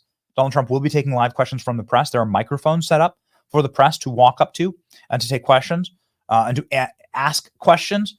So we're going to have some major back and forth happening here momentarily live for you in California with President Trump speaking soon. Ladies and gentlemen, the polling, populism is popular. Here we go. Rasmussen. Well, okay, we'll start with Michigan. Here's roll of the dice, killer client. So we have Donald Trump up in Michigan. Ooh, baby. Donald Trump up in Michigan. This poll was taken after the debate. This poll was taken after the debate. Turns out that people in Michigan don't want their cats and dogs to be eaten. Good. Good on you. Donald Trump up 1 in Michigan. This is wild, man. This is terrifying. We haven't seen Trump up in Michigan. Michigan's been one of those stubborn ones where Kamala Harris is sort of stuck. Even Joe Biden did well in Michigan. Now Trump is up 1. Joe Biden was up 3, even at his worst. Check this out from Rasmussen for all the doomers out there. Now Kamala, she's up. Hold your horses, baby. Don't eat your horses. Hold your horses. There it is. Trump has a 6-point lead in the daily tracker right after the debate. People are fired up. President Trump getting millions and millions of views on TikTok. Go ahead and pull that for me. It's one of the more fascinating situations that we see right now, that Donald Trump is dominating on social media. And the vast majority of people, just got to understand, the vast majority of people who are watching these debates, they've already made up their minds. They're watching it for the spectacle. It's kind of like a sporting event. And if they're watching it live, like everyone else has seen the clips online. And so who's winning there? We'll have, let's pull up the Donald Trump's TikTok response. These were posted on ABC News. So Donald Trump's both closing statements from both candidates were posted on ABC News, and Donald Trump completely and totally mogging. So the polls swinging in Donald Trump's direction or staying stubbornly consistent with where we are, because, well, again, what Donald Trump is speaking to is the American people. It's to culture. What is okay? Oh, we got it. Okay. Well, here you go. Okay. Trump's closing statement has now surpassed 23 million views on ABC. That's 6 times more than Kamala at 4.4. Let's rip those and make sure that we can. Play them. I think that'll be quite interesting. What also was quite interesting and actually did surprise me, I mean, at my core, and I do this for a living, and we consider ourselves quite good technicians online and with the viral space. This got out of left field for me. You will never find a TikTok of me dancing. You will never find a TikTok of me doing the shimmy, okay? And it's not something that I'm going to do. It's not something that I'm at all gifted at. That will not exist, all right, on the internet. However, and that makes me disconnected from dance culture and music culture. But Donald Trump has the #1 song in the world right now that has people shaking their asses all across the internet on the no eating the cats, no eating the dogs banger. Let's go. Eating the dogs, they're eating the cats. Eat the cat, eat the cat. They're eating the dogs, they're eating the cats. Eat the cat, eat the cat. They're eating the dogs, they're eating the cats. Eat the cat, eat the cat. They're eating the dogs, they're eating the cats. Eat the cat, eat the cat. They're eating the dogs, they're eating the cats. Eat the cat, eat the cat. They're eating the dogs, they're eating the cats. Eat the cat, eat the cat. They're eating the dogs, they're eating the cats. Eat the cat, eat the cat. They're eating the dogs, they're eating the cats. Eat the cat, eat the cat. They're eating the cats, they're eating the dogs. Eat the cat, Eat the cat. Eat the cat. They're eating the dogs. They're eating the cats. Eat the cat. Eat the cat. They're eating the dogs. They're eating the cats. Eat the cat. Eat the cat. They're eating the cats. They're eating the dogs. Eat the cat. Number one song in the world. Eat the cat. They're eating the dogs. Number one song in the world. Cats. Y'all are too quick. Eat the cat. They're eating the dogs. Trump is culture, man. Trump is culture. This is what makes them so angry. It makes them so angry. Donald Trump is culture. And they can't, no matter how much they try and rig the debates and try and rig the headlines, try and rig the polls, try and put up fake suppression polls, they cannot defeat this. They cannot defeat the kinetic power of President Trump. And actually, we have been able to take some of these, we've been able to destroy lives through this. We didn't actually know this yesterday. But we really hurt the feelings of a little socialist meme maker and musician who posted this song, a version of this song, and it is a fascinating tale of the internet. Well, gone beautifully right and horribly wrong for someone else. So here's what happened. I was scrolling yesterday. Make sure we load this up, boys. I was scrolling yesterday, and I saw a really funny video, remix of Donald Trump saying, "Eat the dog, eat the cat." And I want to play the video, please. And I said, this is hilarious. This is really, really good. And it featured this left-wing streamer named Hassan Piker. Maybe you know him. Guy's a soy lunatic and is quite excruciating and embarrassing and very cringe. He sits in a little box and he streams propaganda all day. And he was watching the debate, and they remixed his reaction to Donald Trump saying, eat the dogs, eat the cats. And it's a banger. What I didn't know is that the person who created it didn't intend this clip to be used as a MAGA banger. But we stole your memes. We took your memes because all your memes belong to us. We took your memes. They're ours. We've seized the memes of production. And the guy started freaking out online, and he lost his mind, and he got he started crying and mewling. He even changed his handle to Benny Eats S. Try not to swear on the channel. Benny can eat S. I think it's funny. I think this is great. I think this proves that we're doing our job here. And then he said he updated my display name. And scroll down. Because I said I think this is funny. I'm stuck like this now. It won't let me change it back. I'm so sorry this is happening to you. Oh, we're so sorry. It's our meme now. It's ours now. Here we go, baby. This is the song, the closing song of the summer. Strobe warning. Eat the cats. Eat the dogs. In Springfield, they're eating the dogs. The people that came in, they're eating the cats. They're eating the pets of the people that live there. Yeah! And this is what's happening in our country, and it's a shame.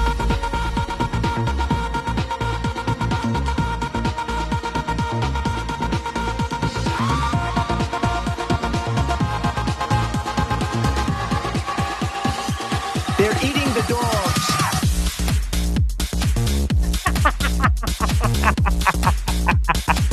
They're eating the dogs. And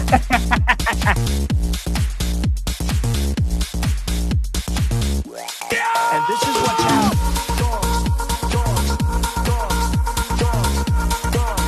Dogs. People on television. All right. All right, so this is the exciting stories of the kinetic and mimetic energy of President Trump. Really fun stuff, really amazing stuff. And this poor account, it blocked me, it rage blocked me. The tears, it must flow. It's very, we're so very sad. Dude, you can mix music for our program anytime you want, Very talented. Here's the account that blocked us. Yeah, we can right here, Klein. Yeah. You're welcome to go remake. You make such great MAGA beats. I mean, now that video we popularized it, but now that video has been seen by like, I don't know, tens of millions of people. And you make great MAGA bangers, dude. And so, unblock us, right? Put on the red hat, just like RFK. Put on the red hat, just like Tulsi. Put on the red hat, just like Nicole Shanahan. Put it on. Come on in, just like Joe Biden. Just like Biden. You could be just like your hero, Joe Biden. Okay? Put on the red MAGA hat. We got Biden in the MAGA hat. Put on the red MAGA hat. And come on in. The water's warm, dude. Water's warm. So yeah. Maybe this is the red pill moment. We await President Trump and his press conference. Once again, here it is. This is the live shot. You're not missing anything. We want to hear the president speak as well, and is again a report that the commentary will be quite entertaining. He will be going back and forth with the press. There's microphones set up for reporters to ask questions, much like the Mar-a-Lago event. There was a Mar-a-Lago event where Donald Trump was sort of shadow boxing with the reporters there at Mar-a-Lago and doing an actual press conference. So this is, I don't think, boys, there's anything scheduled for Kamala Harris today. I think there's no press conference scheduled for Kamala Harris. Probably just another event where she busses in tens of thousands of people from some decrepit, large metropolitan and urban area to fill up her stadium in a deeply disingenuous and fraudulent way, which is what we saw yesterday, actually, with Kamala Harris. This is exactly, they did it again. It's so hard to watch. It's so hard to watch these moments at the Kamala Harris rallies. We do them for you. We do watch them for you. Here's what Tim Walz had to say yesterday. Apparently, libs are quite angry at the eating the cats, eating the dogs thing. We've really touched on quite a plucked a nerve here, I suppose. Yesterday, Tim Walz did a campaign event, and everyone kept like chanting. The libs kept chanting, "We don't eat cats." And you tell me you had this on your bingo card, and they're eating cats, and they're eating cats. What can you say?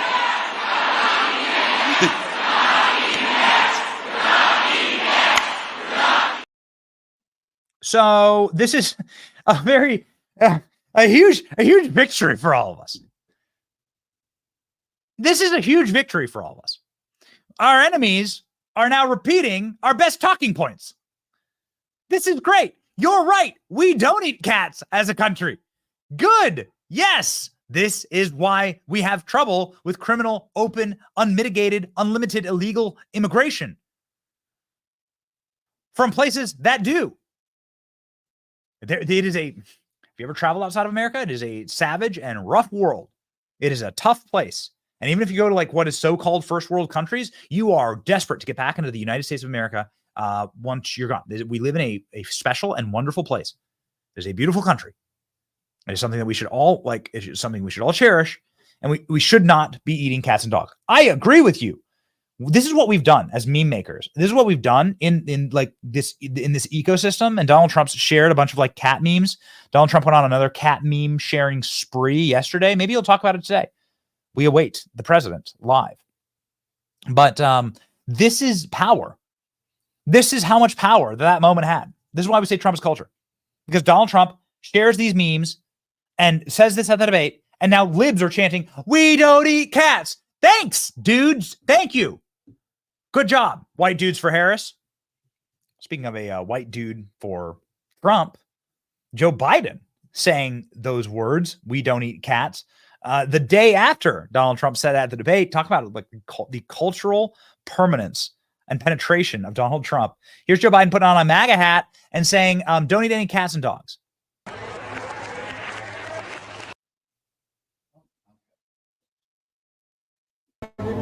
Presidential hat. Presidential seal on it. You want to autograph it? Oh, sure, I'll autograph it. Huh? Yeah. You remember your name? I don't remember my name. I'm slow. Stuart Old Park. Stuart Old Park. Yeah, I know, man. I'm an old guy. And you're an old person. I know you would know about that. What? About being old. Oh, I know. All right. I'm a young timer. Huh? You know, he reminds me of the guys I grew up with. There was always one in the neighborhood. Yeah. Well, I'm the only one. There you go, man. I need that hat. Want my autograph? Hell no. You know my name. Come on.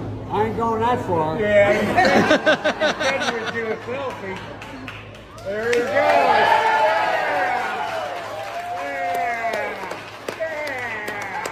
Hey, I'm proud of you now. You old fart. Huh? Just remember, no eating dogs and cats. Hey, they're good. Thank you. They're good. Kentucky Fried Chicken. I hope you like the pizza. Huh? You guys picked the place to get. I don't know where it's not easy. Joe Biden, don't eat any dogs and cats. We sounded off yesterday on how fun that was. That was great. That was a good interaction. That's my favorite moment of Joe Biden's presidency. That is it. I mean, I'll get in trouble for saying it, but this is because the machine has released Joe Biden, and because there were no handlers to step in and, like, you've seen it for the last 4 years. You've seen some doughy, translucent, like very unhealthy looking a squab comes rushing in, in these interactions, comes rushing in to, like, shove the guy away and keep Joe Biden away. That's all gone now. They let Joe Biden do this. And it's actually very affable. And it's a beautiful moment. We need more of it in politics. I've said it, and I'm proud of it. We need to, like, humanize our side, and this proves that everything they said about MAGA was bullshit. It does. Pardon my language. It's proved that everything they said about MAGA was a lie. It was all manufactured. None of it was real. They didn't believe any of it. Joe Biden would have never touched a MAGA. Look at he still has minders all around him. Joe Biden would have never touched a MAGA hat or even spoken with this person if they actually believed this. There's his aide. His aide, instead of coming up and, like, tackling the guy, right?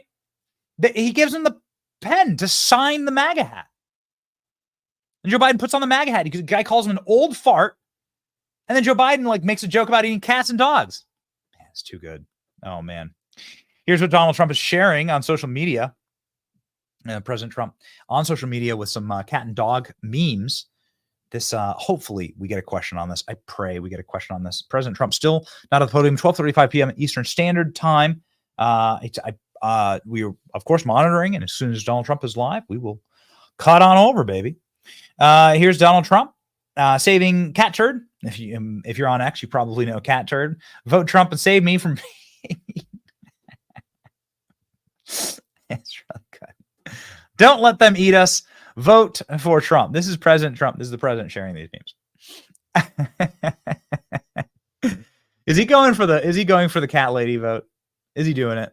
Maybe he is. Maybe he will go for the cat lady vote. We're not exactly sure. We do know this, that Donald Trump spoke about Springfield yesterday. He talked about, he sort of like alliterated on the issues that place on earth is having. And it's tough, man, because the carnage is actually not with the animals, although we do have now verified police reports of geese going missing from the park. We have the reports, we have the phone calls. So it's like effectively now 100% locked in that there is official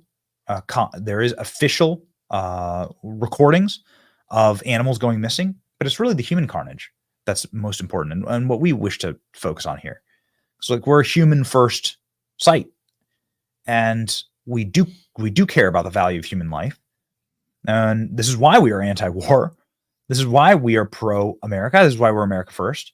And that is what we need to focus on in a situation like this. Like, what about the 60,000 people that live in Springfield, Ohio? What about them? This is not first, it's not up for dispute that animals are going missing. We have the police reports and we have the audio recordings. So we have the documents. So shut up. Another ABC News lie. But more importantly, like what about the human lives? What about the people who live there that have to suffer like they've sent in the National Guard now to Springfield? That the state is pledging like millions of dollars to assist because things have like become a calamity there. You have 20,000 people that have just been dropped in without any consideration for cultural harmony, language. You know, they don't speak English in Haiti. They speak like a Creole, effectively, like a very dirty French, right? And they do this. What about considerations for veterans who live there, or homeless people who live there? What are considerations for public resources? Nothing. Nobody talks about this. Like children have died because of car accidents. School bus flipped over and a child died because of a Haitian immigrant who didn't know how to drive. Nobody says that person's name, right? Yeah. Donald Trump making this point yesterday on Springfield.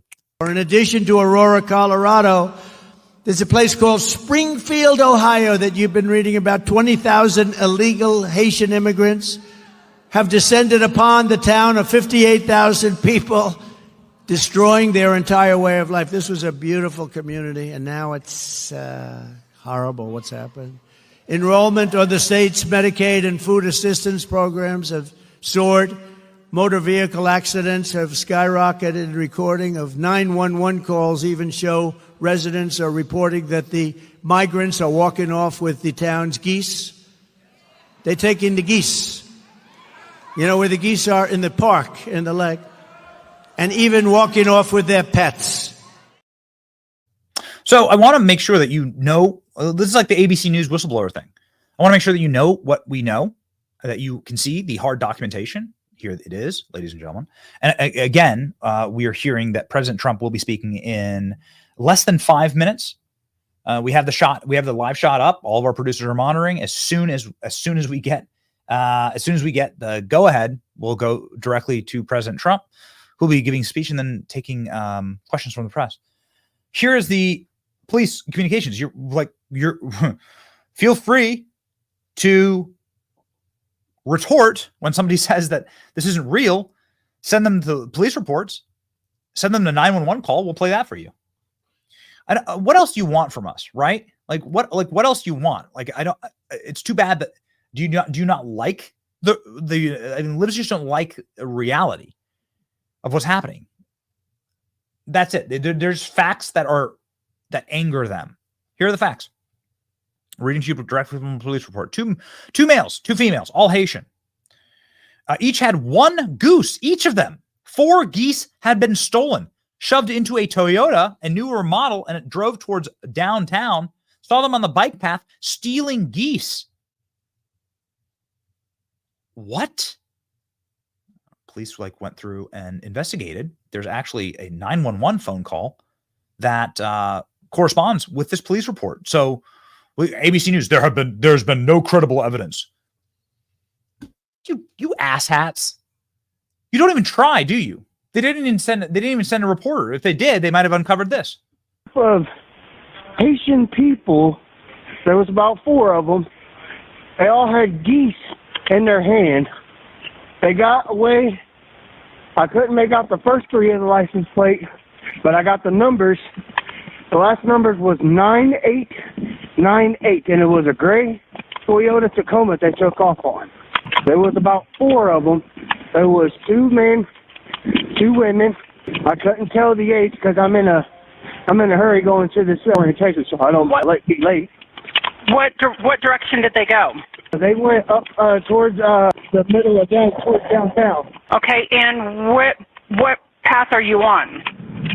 Right now, hold on just a second. I'm coming to the intersection of. Give me a second here. It says Water and Warder Street. Water and Warder. Is that the area you saw them? Yes. It was about 2 minutes back behind me. I was trying to get my phone out and trying to make it to this orientation on time. I'm time crunching here. And I saw that. So there you go. What does ABC News have to say for themselves? What shall we say about this moment? Other than they just hope you believe the lies through November. That's the goal. Get them as quickly as as quickly as possible to November. Shove as many lies or as much disinformation out, because actually it's not disinformation or misinformation. There is simply the truth, and then there's not the truth, and then there's facts that we don't know just yet. There's theories. This is not a theory. What's happening here? I have no doubt that President Trump will be asked about this. We can show you President Trump podium once again, awaiting President Trump live. And so, ladies and gentlemen, why not jump into our Benny Brigade questions as we await Donald Trump live? Let's keep the shot up, ladies and gentlemen. This is our live shot. President Trump golf course in Southern California. President Trump was in California for a fundraising event last night in Los Angeles. And Trump is now expected any minute at this location. He's supposed to be, we've heard that President Trump will be speaking right now. This was the time given, 12:45 p.m. Eastern Standard Time. So this is where, this is now the time that the campaign has given where President Trump will be speaking. And so we're locked in, right? We'll leave it up. Ask Benny from Paul Lucento. Let's go. Totally agree with your tactic. Ask her a question about Biden, terrible policies, and step back from the microphone and be quiet and let her answer them. This is an old-time sales method to ask the right questions and be quiet and let the person who speaks first loses. This is a commentary on what we believe should be a correct debate tactic in the modern era. There's a tactic that we have actually deployed with friends of us, approximately our age. I'm the same age as Vivek, when they were doing debates inside of hostile environments like the MSNBC debate. Why does MSNBC get a debate? Why did the Republican Party? How cucked is the Republican Party that we give MSNBC a debate? It's Stockholm syndrome, what we're living through right now. Why was that even on the table? It is remarkable to me. So Joe Rogan, Elon Musk, and Tucker Carlson get 0 debates for Republicans. This is for the Republican primary, and MSNBC gets a debate, dude. I'm so glad to have played a hand in getting Ronna McDaniel to step down. I am so proud of that. It's one of the proudest things in our career on this program. But we talked this through with Vivek, and this is actually how you win. It's a good tactic, boys. Let's load the Vivek clip, please. And then let's grab sort of our commentary on this. ALX, I tweeted the video. Let's go ahead and grab that. How we, this is like effectively what we do to win. Now, here's the concept behind this, the tactic, all right, as the team loads these clips up. First Vivek and then the commentary on it, because we've executed this correctly. The commentators are rigged and biased, and they hate us, and they won't ask correct questions. And so it is important for us to absorb the responsibility of being the moderator. We can, by force of effort and by properly understanding that the power comes in the asking of the question, the power comes in the controlling of the narrative, and not just talking. So what they wanted to do in this debate was to get Donald Trump to talk about himself, to talk about COVID, to remind people of abortion. They were trying to get Donald Trump to talk about things that they know are very unpopular with the American people, or at the very least are not Donald Trump's strong suits. Donald Trump's strong suits are strong border, law and order, the economy. Guess what we didn't hear about in the debate? Border, law and order, the economy. We didn't hear any of that. And when Donald Trump did bring it up, he was fact-checked. So it's very important to understand that we must absorb the role of the moderator in these debates. And this is what we push for in this. And this is what we've talked about this week, is how Republicans inside of these hostile environments can swaggerjack, can steal the power from the moderator in asking our own questions. And it hotwires and fries the system. This is what we advised Vivek to do on stage. We wanted to make sure that we want to make sure that we went after Ronna for her failures, and then went after the moderators for being Russia collusion hoaxers, right? A very important moment. Here's how it played out. Let me turn to you. Please make your case. Why should you be the nominee and not the former president? I think there's something deeper going on in the Republican Party here, and I am upset about what happened last night. We've become a party of losers at the end of the day. There's a cancer in the Republican establishment. Let's speak the truth. I mean, since Ronna McDaniel took over as chairwoman of the RNC in 2017, we have lost 2018, 2020, 2022, no red wave that never came. We got trounced last night in 2023. And I think that we have to have accountability in our party. For that matter, Ron, if you want to come on stage tonight, you want to look the GOP voters in the eye and tell them you resign, I will yield my time to you. And frankly, look, the people there cheering for losing in the Republican Party. Think about who's moderating this debate. This should be Tucker Carlson, Joe Rogan, and Elon Musk. We'd have 10 times the viewership, asking questions that GOP primary voters actually care about and bringing more people into our party. Do you think the Democrats, I mean, we've got Kristen Welker here, do you think the Democrats would actually hire Greg Gutfeld to host a Democratic debate? They wouldn't do it. And so the fact of the matter is, I mean, Kristen, I'm going to use this time because this is actually about you in the media and the corrupt media establishment. Ask you, the Trump-Russia collusion hoax that you pushed on this network for years, was that real or was that Hillary Clinton made up disinformation? Answer the question. Go.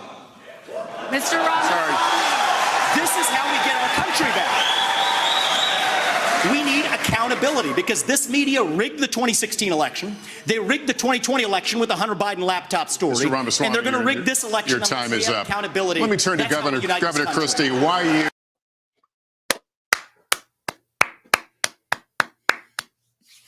So the credit for that belongs with Vivek.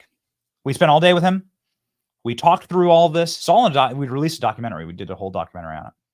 We talked through this strategy and look at how wonderfully executed. The credit belongs to Vivek. We've been giving this advice for free, right? Ron DeSantis was walking through the hallways there, you know, like he didn't ask me for advice. He had too many consultants. But you know, we do this for free. We're not getting paid. We think it's good. It's good for the country, actually, for Republicans to learn how to do this. So we must become our own best moderators. That's how you set the frame of the debate. Well, Mr. Ramaswamy, we're not talking about that. Well, that's what I'm talking about. And I'm the candidate. You're the paid shill who pushed disinformation to your audience here. Has your audience here on MSNBC or NBC, did they know that the PP Russian dossier is fake? Do they know that the Hunter Biden laptop is real? Are they aware that you've lied to them? Let then that silence stretch out before. There's power in it. There's power in the asking of the question. And when deployed correctly, when deployed effectively, man, it really can just skyrocket. And it's how you defeat a room that is against you 10 to 20 to 1. Do you hear the audience there? And this is my favorite part. I was sitting in the front row. The audience was not Vivek people. Vivek got like 3 tickets to the whole thing. It was not Vivek. This was not like a Vivek Fest 2025. No, dude. The entire audience, Vivek was pulling out like 1% at this point. The entire audience was like DeSantis people and Nikki Haley people, remember at the time? And Chris Christie was on stage, I think you can see there. Show me the stage one more time. Chris Christie. The audience was not Vivek people. There's Doug Burgum, I think, right? Yeah, there you go. Chris Christie, Doug Burgum, Nikki Haley, and Ron DeSantis. This was a room filled with RNC donors, actually. And those donors were donating, of course, to Ronna. These were Ronna's people.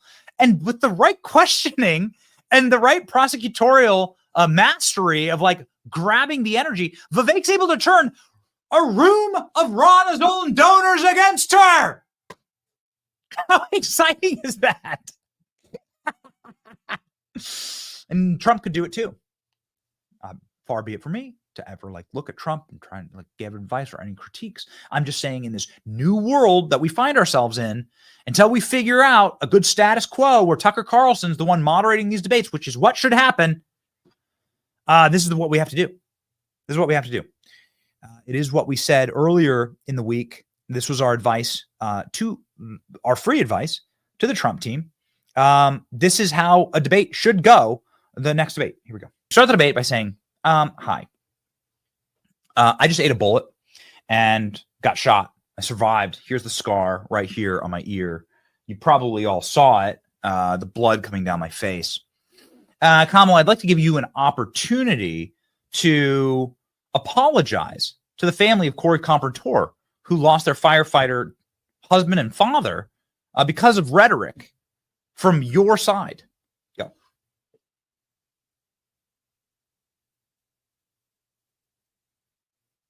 You want to talk about the destruction of the debate? You want to talk about the anchors shitting their pants? Do that. Do it. Do it. And then every single time the anchor tries to come for you, be like, you know what's crazy is that the biased press is part of the reason why I took a bullet to the head. Keep bringing that up. It's important. This is called signal boosting. You signal boost what you want to talk about.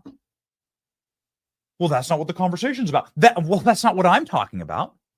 That's all you say. It's very simple. Well, maybe that's what you want to talk about, but what I want to talk about is the fact that I got shot. And then when Kamala talks about the border, you reach in your pocket, you pull out a photo of Laken Riley, and you say, hey, do you know who this is? And then you just stop talking. Let Kamala look and let her respond. She doesn't know who Laken Riley is. You do. I do. You hold that photo up and you say, do you know who this is? I don't have a photo with me, but here we go. For lack of a better prop. Do you know who this is Laken Riley, Kamala. She lost her life because of a criminal alien that you allowed into this country. Don't need to talk about dogs. Don't need to talk about cats. Don't need to talk about ducks. She lost her life because of a criminal alien that you allowed into this nation. He slaughtered, he killed her. Your progressive restorative justice policies, they killed her. This guy should have been in prison. Should have been here in the first place, and then should have been in prison because he committed crimes. Would you like to apologize to Laken Riley's family right now? That's how you win. Because the press won't do the job for you. They talked about Afghanistan last night and actually attacked President Trump on the immigration issue and on the Afghanistan issue. It is remarkable to me. These are two of Kamala's, this is, again, how rigged was it? These are Kamala's worst issues, period. These are the worst issues for Kamala Harris. Afghanistan, that's when Joe Biden collapsed through the floor.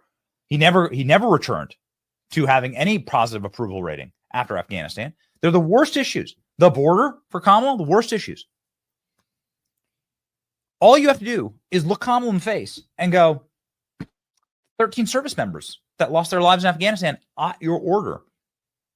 I want to give you an opportunity to apologize to their families since you've never spoken with them. Go.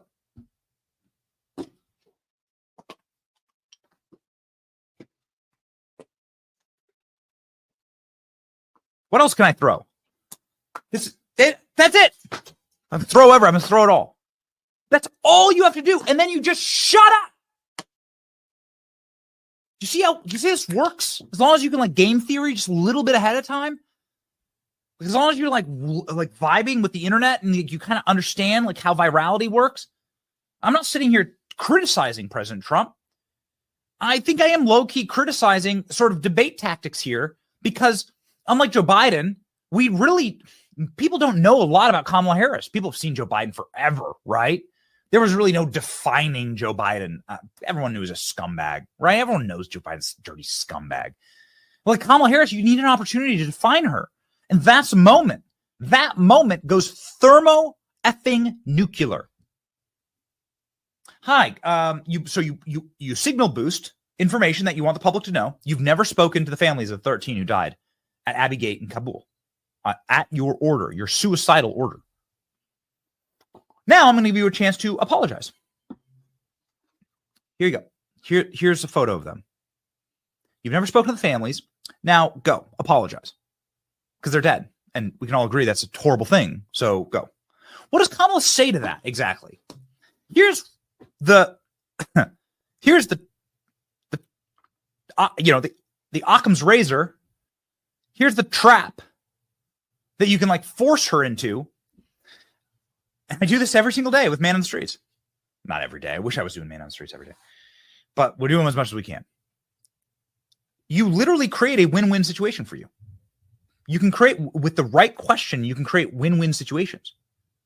If Kristen Welker apologizes for being a Russian collusion hoaxer, which she is, then that's a huge headline and a massive win for Vivek.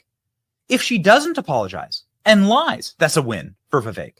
If she does what she did and look at the ground, look at her shoes in humiliation and reshuffle her papers and turn beet red, that's a win for Vivek. Kamala Harris and the ABC News team box themselves into win-win situations around Trump. It needs to be the other way around. And I know it's a big fight, but Donald Trump's a big guy, and you can win by having the correct tactics, and that tactic would work. What does Kamala Harris say in the face of 13 dead service members who she ordered to their death? What does she say? Does she apologize? For the first time ever on camera, that's a huge win for President Trump. Then he got justice a little bit, a little tinge of something for the families. Does she say nothing and look down and turn beet red, which is probably what she would do, and hope the moderators save her? Well, then the moderators and her are clearly colluding, and the whole world sees it. Does she dare not apologize and try and blame Trump for their deaths or something like that? Well, then she looks like she's literally blaming someone else, and Trump wins. Win, win, win, ding, ding, ding. Can't tell what she's going to do, but you can put yourself in, just like blackjack, you can put yourself in a position. It's all mathematics, man. You can put yourself in a position to win with the highest probability. The highest probability. Woo, look at it. The transition is great. We can do that more often. This is the rant from earlier in the week. These are tactics that I completely believe in and agree with, and something that I'm going to seed into the Republican Party. It's something I'm going to seed into our candidates as we move forward as a movement. It's the way that you actually behave as the antibody to the rigged, poisonous, utterly grotesque system that is designed to assassinate Republican candidates on stage. And we've seen this now for decades. We got to be smarter. We got to be smarter. President Trump, by the way, is not at the podium yet, but they have zoomed in. I can show you some funny guy doing a sound test there, which means an imminent, I believe, President Trump. There's a boat now behind him. We'll see.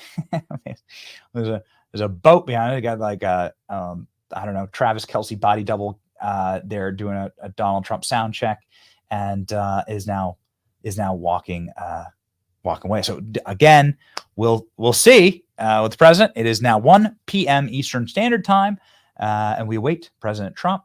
Microphone set up for press to ask questions. We're gonna rock and roll, baby. Okay. To the next question at the brigade from Sam Bryn. Hey, Benny, I joined your brigade. Thank you. It's important for patriots around the world. We love you, brother. My question is, can you give us an update on what Congress is doing about the assassination attempt on Trump? Thanks, brother. Well, thank you, Sam. And we are brothers in all this. We're fellow warriors as we await and as we fight. There is a official congressional investigation. These investigations are important because they have armies of lawyers. They have a lot of money. Congress spends a lot of money. They can spend millions and millions of dollars investigating. They have subpoena power, which is, of course, the constitutional authority that they have for oversight of the executive branch. Congress has oversight of the executive branch. The way our Constitution is written is that Congress is the first branch of government, and it sort of supersedes all of the others. They're co-equal, fine, but Congress is first. It's first for a reason. Executive branch is second. And that's because that Congress is the closest to the people. And so the branch number one of the Constitution should be able to look into branch number two. And it's branch number two, DHS, which is where Secret Service is housed under, who's now hiding and obscuring and trying to stop this investigation from moving forward. And what are they trying to hide? The Congressional Committee, and we played you the Dick Blumenthal video, the Congressional Committee apparently is uncovering some very dark and very horrifying things that even Democrats are saying this is going to shock the American people. And the American people are going to be utterly disgusted at what we find here. And what we are unveiling is, if it's something that shocks Democrats who hate President Trump to their very core and makes them quite nervous, then I expect it to be, something pretty bad, quite frankly. Dick Blumenthal in his commentary says Americans will be shocked and appalled by the Trump assassination attempt report. I think the American people are going to be shocked and astonished and appalled by the report and the failures by the Secret Service assassination attempts of former president. But will that report be out before the election? Of course not. That's the problem. Republicans have no sense of timing. Democrats line up all of their prosecutions of President Trump to align with the national election so they can try at the highest probability to put Donald Trump in jail before the election. Here's either a reporter or Secret Service member walking right in front of a shot there. Oh, they are? That's what Jamie just said. All right. Well, ladies and gentlemen, they're saying a few more minutes for President Trump. They have zoomed in the shot. And so, again, that is the live shot, a sailboat there right behind that live shot. President Trump, a few more minutes to President Trump, 1:03 p.m. Eastern Standard Time. But you know what? We're live. We let her rip, right? Hi, Benny. Would you allow? And I just want to say before we get to the next question, thank you, Sam. The truth is that they won't be releasing this before the November election. There's little drips and drops out from this, and I actually would like to hit up what Josh Hawley said yesterday. I see it right here. What Josh Hawley said yesterday on Jesse Waters' show. So Josh Hawley yesterday on Jesse Waters' show talking about how the Biden administration is stonewalling. I'm going to start calling it the Kamala administration. Correct me every single time. Correct me here. It's the Kamala administration. It's Kamala. Kamala Harris has been in charge for a long time. It's clear that Joe Biden has not been in charge at all. And when given an opportunity, immediately wears a MAGA hat. Here's what Josh Hawley had to say about that investigation last night on Jesse Waters. See, what I'm learning now is that the lead advance agent that day in Pennsylvania, this is the agent that was in charge of Trump's entire trip in Pennsylvania, that this agent actually failed one or more of her training exams when she first joined the Secret Service. I mean, the pattern that is emerging here, Jesse, from whistleblowers who've come forward to me now over and over again is that the Trump rally was undermanned. It was understaffed. They did not have people who had experience on it. And now this advance agent, I'm told, may have failed one or more of her training exams and was known not to be a top quality agent. I mean, this is absurd. And the fact that the director will not level with the American people about what's going on here is just totally unacceptable and unbelievable. So Josh Hawley, who has been dogged in his investigation here and deserves a great amount of credit, saying that that DHS is stonewalling him and are strong-arming people into not cooperating with the Senate's constitutional powers for oversight. And Josh Hawley has a lot of whistleblowers connected with his office. So that's where we are.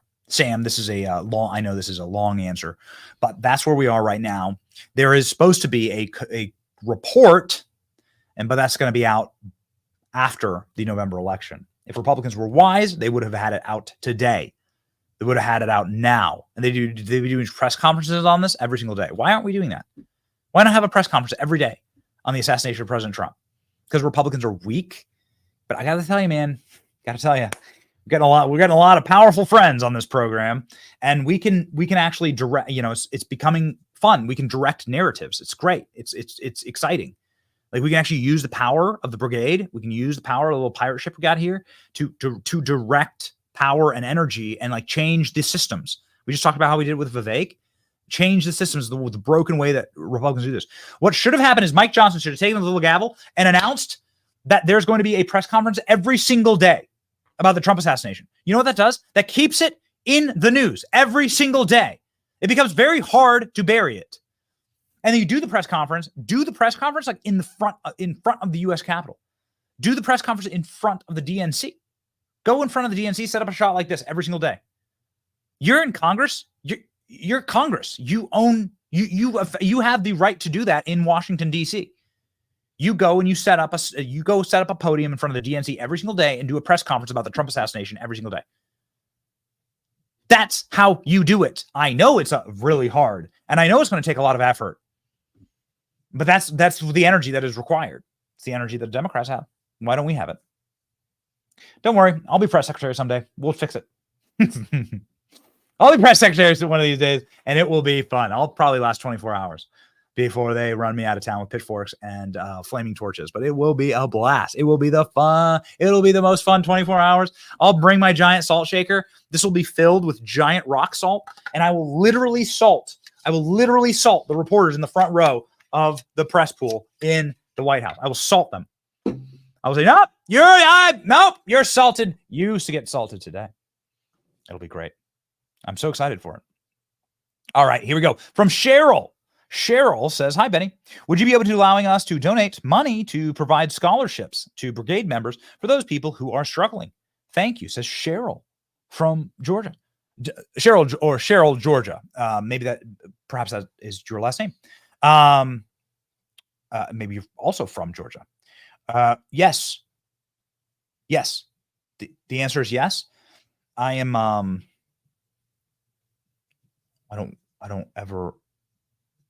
would much rather give than to receive. And we like doing philanthropy at this company. I mean, as soon as we saw the East Palestine story, this is not to toot our own horns, but we wanted to sort of inspire people to do more for East Palestine. Like that story was 1 year ago, right? That was 1 year ago, right around now. So we just take all of our earnings and hand it out on the street. Like, I don't know, that's far more of the way that I was raised. I was raised in the country. Somebody needs something, somebody's in need and got it worse than you do, then you go and try and help make their day. And even if you just like lift their spirits a little bit, then that's good enough.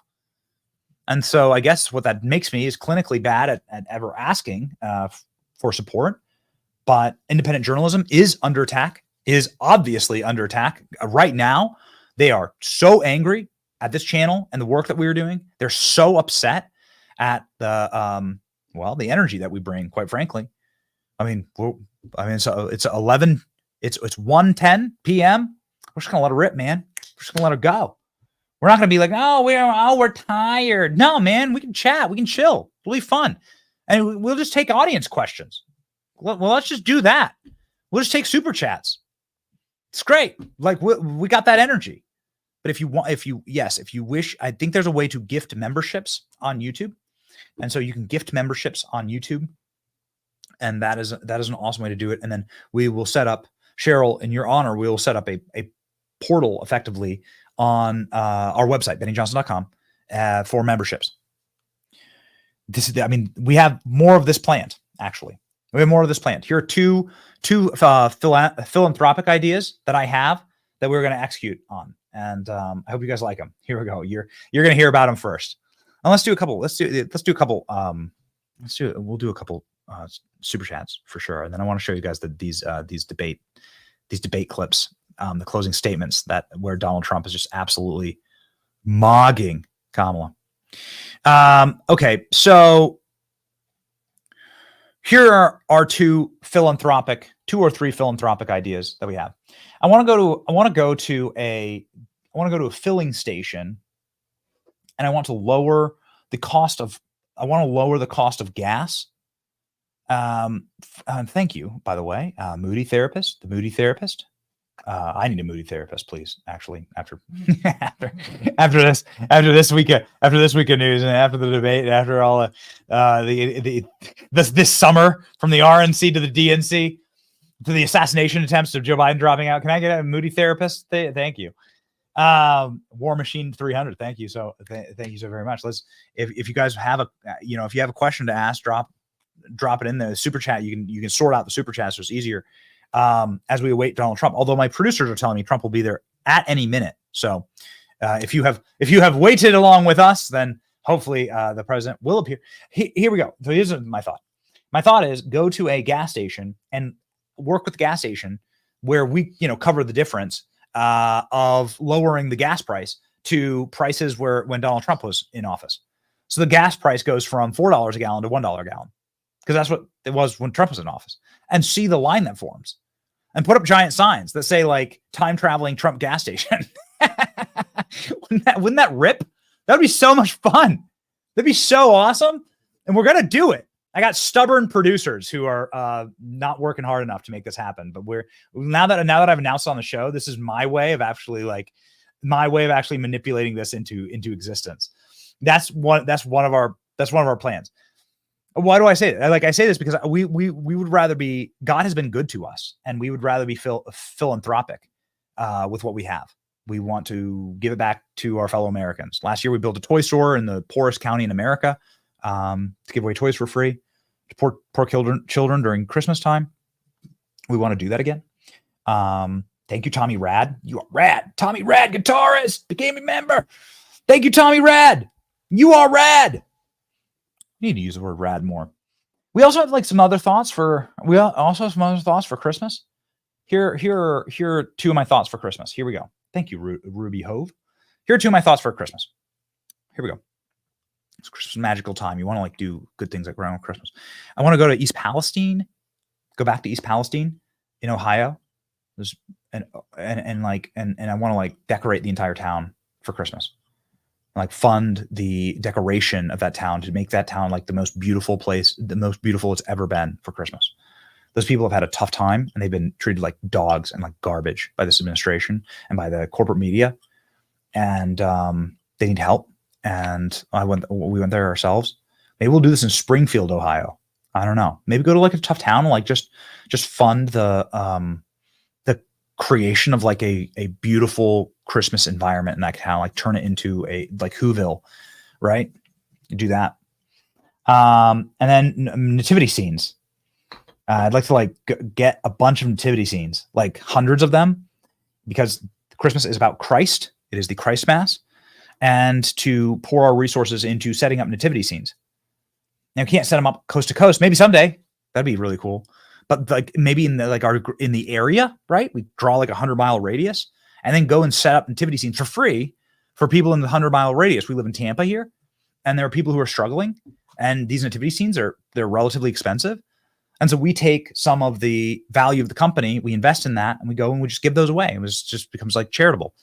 And we go and we'll like set them up, right? We take a photo and we set up a nativity scene, and we do that all around the area and bring more of Christ to where we live right now. Like bring more of like baby Jesus and the Christ in the manger scene, and bring that more prominently to where we live. And just go, buy 100 manger scenes and just go set them and just open up a list, right? Just open up just for free, of course, like just open up a list and there you go. Thank you, LJ Taylor. 5 gifted 5 memberships. Thank you. God bless you. So like that's that. So then we film that and we put it out there, and we bring Christ to like, I don't know, millions more people, because the videos can do millions of views. We do have videos that do 10 and 20 million views depending on the video. And then we bring Christ to then that many more people by doing that. So that's the way I like to use the resources of the company. We have to get through this election. There's no time, there's been so much going on. We have to get through the election to like engage in more fun projects like that. But that's what I want to do. Those are some of my like philanthropic ideas. And since we're chatting it up, since we're letting her rip here. All right. So speaking of letting them rip, and I want to thank you all for thank you for the Benny Brigade questions. Again, this is a live shot. It's not a static shot. It's a live shot. Although we've seen nobody like wandering through the shot. So hopefully that means Donald Trump is imminent here. It is 1:16 p.m. Eastern Standard Time. We await President Trump and President Trump's press conference, right? It's going to be a press conference because there's people, there's going to be, there's microphones in the audience for reporters to ask questions for us to hear them. Okay. So this was we brought this up, and our production team pulled the closing statements for Trump and Kamala at the debate. Donald Trump's, the comparison for this is that Donald Trump's comments got tens of millions of views on TikTok, and then Kamala Harris's comments, nobody watched it. It was very sad. And then here are the actual closing statements. I think let's begin with President Trump, because this is, I would argue that this is probably President Trump's strongest, arguably, point of the night. Like, right? His closing statement is excellent. I wish that this was his opening statement, actually. It's perfect. Watch.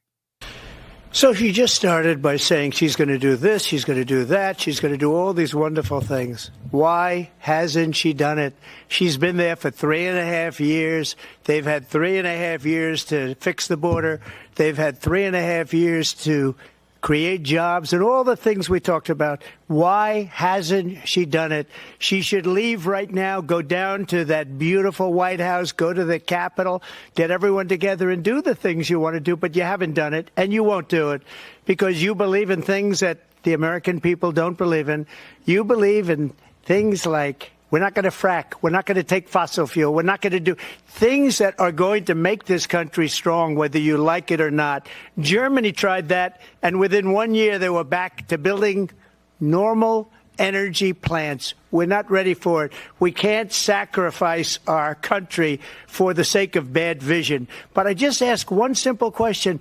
Why didn't she do it? We're a failing nation. We're a nation that's in serious decline. We're being laughed at all over the world. All over the world, they're laughed. I know the leaders very well. They're coming to see me. They call me. We're laughed at all over the world. They don't understand what happened to us as a nation. We're not a leader. We don't have any idea what's going on. We have wars going on in the Middle East. We have wars going on with Russia and Ukraine. We're going to end up in a third world war, and it'll be a war like no other because of nuclear weapons, the power of weaponry. I rebuilt our entire military. She gave a lot of it away to the Taliban. She gave it to Afghanistan. What these people have done to our country, and maybe toughest of all, is allowing millions of people to come into our country. Many of them are criminals, and they're destroying our country. The worst president, the worst vice president in the history of our country. All right, ladies and gentlemen. Yes. Perfect. A perfect statement. I would argue that done in reverse, Donald Trump. That's a perfect statement from President Trump and should have been the opening statement, actually. Maybe the childless cat ladies will vote for Trump now and save the cats. Yeah, that's good. Let's do as we wait Trump, we'll do super chats on the question, should Donald Trump do another debate? Alex, let's pin that to the top of the chat, please. And should Donald Trump do another debate? This was Kamala Harris's closing statement. I'm so sorry that I have to do this to you and put this up. Maybe it'll be too cringe for us to even play the entire thing. But that's the video that did 24 million views on ABC's TikTok. And this is the video that goes. So I think you've heard tonight two very different visions for our country. One that is focused on the future and the other that is focused on the past and an attempt to take us backward. But we're not going back.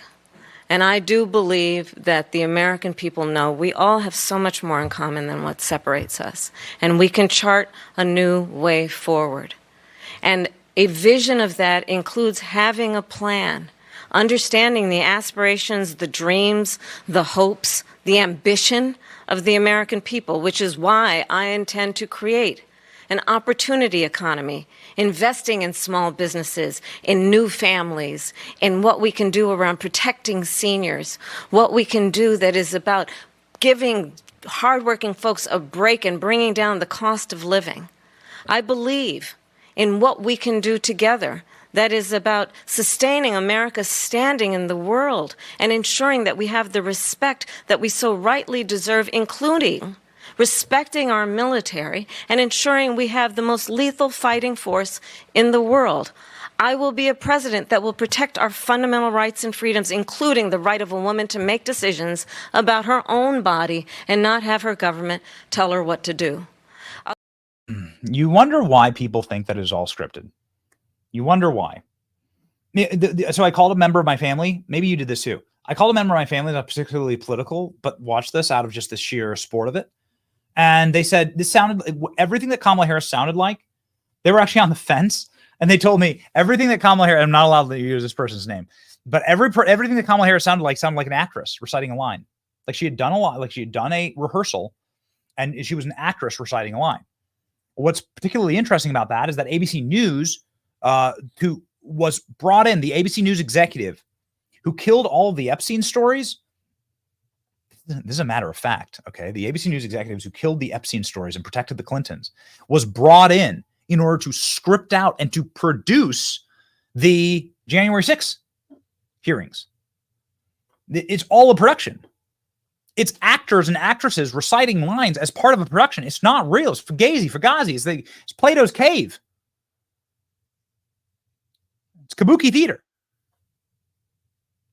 Anyway, my favorite clip of a debate. My favorite take on this debate was done by Kamala Harris and Donald Trump impersonators. It's up on TikTok. It's great, and you guys are gonna love this. I hope you do as much as I do. Here we go. I am with Kamala, by the way, who I agreed to debate because I love to debate, and I'm a very good debater. I love to debate. Here they come. Debatable. Okay, very debatable. Hold on. What are my thoughts on immigration? Let's make sure I think it's a perfectly fine question. It's a very nasty And we're going to be doing a lot because there are There you people over there. Ladies and gentlemen, here's President Trump. Here we go. This is live. We are rocking and rolling. President Trump walking up. He has the MAGA hat there in hand. No word on whether he stole that from Joe Biden. Trump coming up. Here we go. Ladies and gentlemen, he's there. I do not recognize the staff that he has there with him. Maybe he'll introduce them. Here comes President Trump to the podium live right now. Thank you very much. Before we begin, I'd like to introduce the mayor of Rancho Palos Verdes, who's been a very popular mayor. He's done a fantastic job. And he's really something very special. John Cruikshank, and he'll say a few words about 2 miles up the road. They're having some problems with slides into a thing called the Pacific Ocean. And a lot of people would like to hear about it and what the mayor's doing to get it remedied, and he'll take care of it. So, John, please.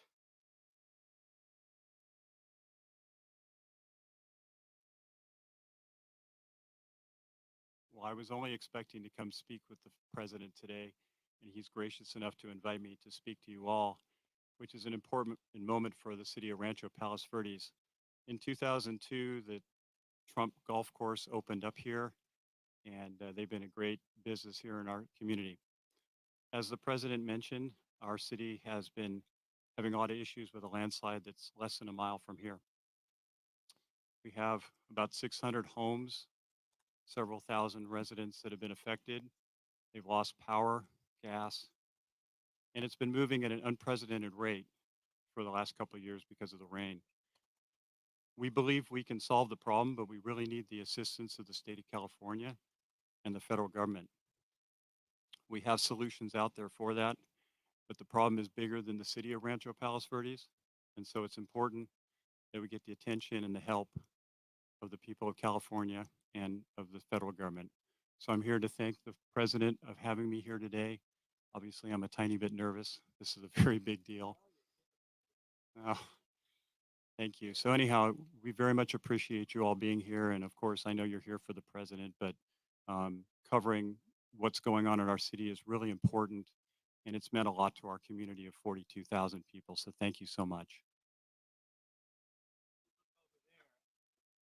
We know that there is light audio. We are aware of that. We're reading the comments. Let's listen to what happens when Trump, this is Trump's feed. So, He doesn't do too much. There we go. But you have a lot of people living over there. And I think John would like to see the help of the state government and the federal government. And so far, they're missing in action. Okay? Thank you. Thank you very much. We're getting a backup feed in case this feed really does have bad audio, but let's listen to the president here. Trump National Los Angeles, and it's been a tremendous success for a long time. I guess Lily would be 18 or 19 years, I think, right? And I built it. And I have a little bit of a motto, but we never have to advertise because it's always loaded up with golfers, very good golfers. It's a world championship course. It fronts on the Pacific Ocean, as you can see. It actually fronts, very few courses front on the Pacific Ocean. It's Pebble Beach and there's some others, but I always say I have the ocean, Pebble Beach has the bay. The ocean's better than the bay. And this course is one of the best courses anywhere in the world, and it's done really well, and we've had a lot of fun with it. So it's been great. It's a major property, as you can imagine. We do also lots of weddings and lots of events, and in the ballroom right behind you. And people get married literally on a nightly basis looking over the Pacific Ocean. So we have something that's very special. We're proud of it. Well, thank you all for being here. Before we begin, I want to express my support for all of the families affected by the landslides in Rancho Palos Verdes. The slides are something can be taken care of. This area is very solid. But you go down a couple of miles down, you'll see something that's pretty amazing. The mountain is moving, and it can be stopped, but they need some help from the government. So I hope they get the help, and I'm sure John will have the help. And I want to thank the mayor for the great job he's doing. I tell that to the people, what a great job he's doing. I just met with the mayor, and especially want to salute all of the public safety and emergency personnel who are working down the road, as well as the utility workers who are fighting to restore service to local residents. It's another thing when you live along the coast. Sometimes that happens. It's a little bit more difficult, but when they fix it, it's there's nothing like it. There really is nothing like it. I'm here today in California with a very simple message for the American people. We cannot allow Comrade Kamala Harris and the communist left to do to America what they did to California. The state of California is a mess with people leaving, and nothing's going to stop them. They're going to other states. Some are going to other countries. But what they've done, Gavin Newsom and Kamala, I'd almost say Kamala more so. She destroyed San Francisco, and she destroyed the state. When you look at the kind of destruction that's taken place, it's all man-made or woman-made destruction too. It's things that should have never happened, but we're not going to let that happen with 4 more years of her in the White House, because if you have what happened to this country as what they allowed to happen in California and San Francisco, one of the great cities of the world 15 years ago, and today it's not in a very good position, to put it mildly, and this state, which is probably the best piece of real estate in the world, the state, you have the sunshine, you have the ocean, you have everything, you have the perfect weather, the best weather, and they've hurt it so badly, so badly. Decades ago, San Francisco was known as one of the most beautiful cities anywhere in the world. A friend of mine, a friend of a lot of the people here, Bob Tisch, used to say San Francisco is the best city in the United States, the best city there is. And he passed away a number of years ago, but he wouldn't believe it. He used to always talk about San Francisco as our greatest city. He owned Lowe's, good company, great company. And he would say it constantly, and now you see what's happened. And it can be brought back, just like our country can be brought back, because we're a nation in decline. The decline of this whole state is one of the sad chapters in what's gone on with the radical left lunatics that we have to put up with. As the San Francisco district attorney, Kamala was the godmother of sanctuary cities. She was right out there at the forefront, and also the movement of defunding the police. She was there right at the beginning. She boasted, quote, "We are a sanctuary city and we always will be." Well, they're sanctuary cities of crime.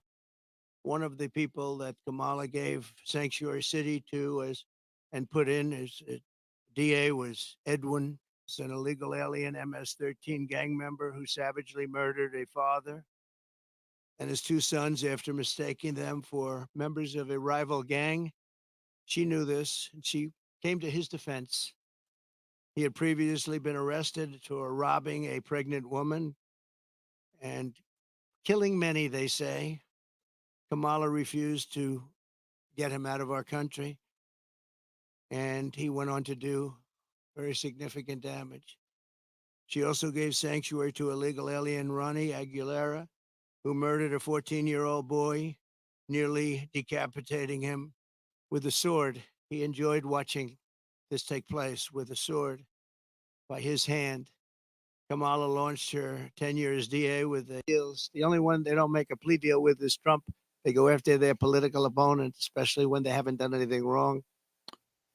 So, Ladies and gentlemen, we've switched the feed to increase the audio. Yesterday in Atlanta, Georgia. It's all politically inspired. It's all against their political opponent. We won the case in the big case. They said the big case. I've completely won that case. The documents case in Florida. Case was thrown out with deranged Jack Smith, deranged prosecutor, that if he devoted his efforts to violent crime and to the border, which they should have, would be in a lot better position as a country. In one sweetheart deal, Kamala gave only 12 years to a monster known as David Taylor, who got high on crack and murdered a 65-year-old mother with a hammer and a pair of scissors. He wanted to come out, and she wanted to get him out as quickly as possible. In another plea deal, she gave only 6 years to a man who killed a disabled veteran with a knife and then left his body to rot in a bathtub. Kamala refused to seek the death penalty for a gang member who murdered San Francisco police officer Isaac Espinoza during a traffic stop, very innocent traffic stop. She didn't have the decency to call his family, never did, to explain her decision. Why would you do this? Why would you give such leniency to somebody that just killed the police officer, but her son? This was a major reason why the San Francisco Police Officers Association has refused to endorse her in every single race since she became district attorney. The police don't endorse her.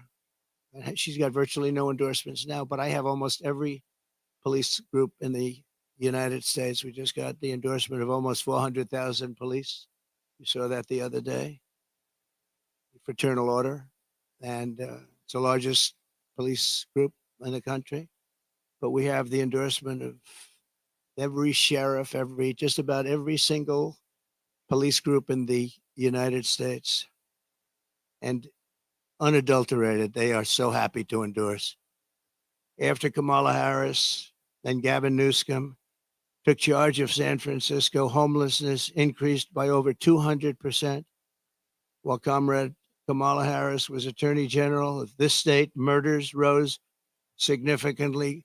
Car thefts went through the roof. Gun assaults rose at levels never seen before.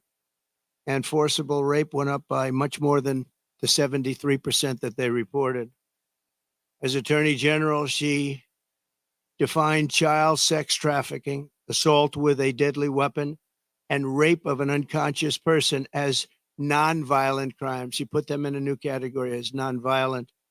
Now, as vice president, she's facilitated the largest wave of sex trafficking and human trafficking in history, the history of our country by far.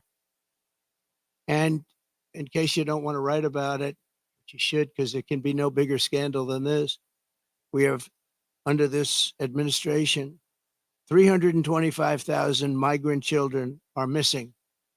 325,000. In other words, take your biggest stadium in California and you could fill it up 5 or 6 times. Those are all missing children. Many of them are dead. Many of them are sex slaves and slaves of different nature.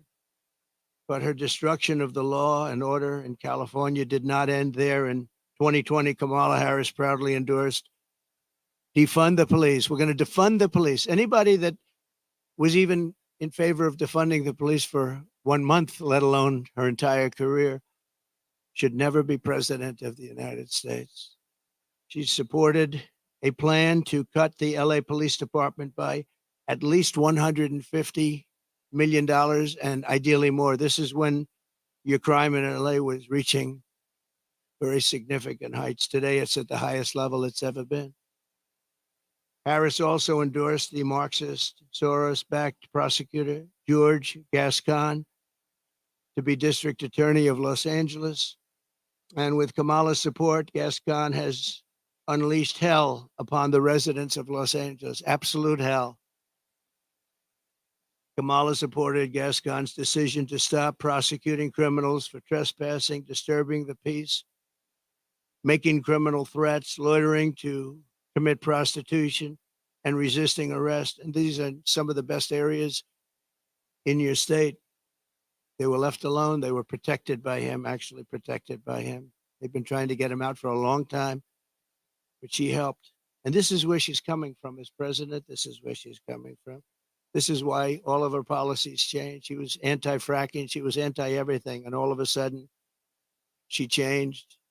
Even the first question she was given at the debate gave one of the dumbest answers. They were asking about pricing and would you be better off today or 4 years ago? Prices have gone up at numbers that nobody's ever seen before. And just the concept of being better off, she didn't give the answer. She talked about when she grew up, nobody knew what the hell she was talking about. And based on the polls, it didn't work because Rasmussen, as you probably saw, just came out and they just lifted me up by 6 points for president, which is one of the biggest increases they've ever had in one little short period of time of a couple of days, up 6 points.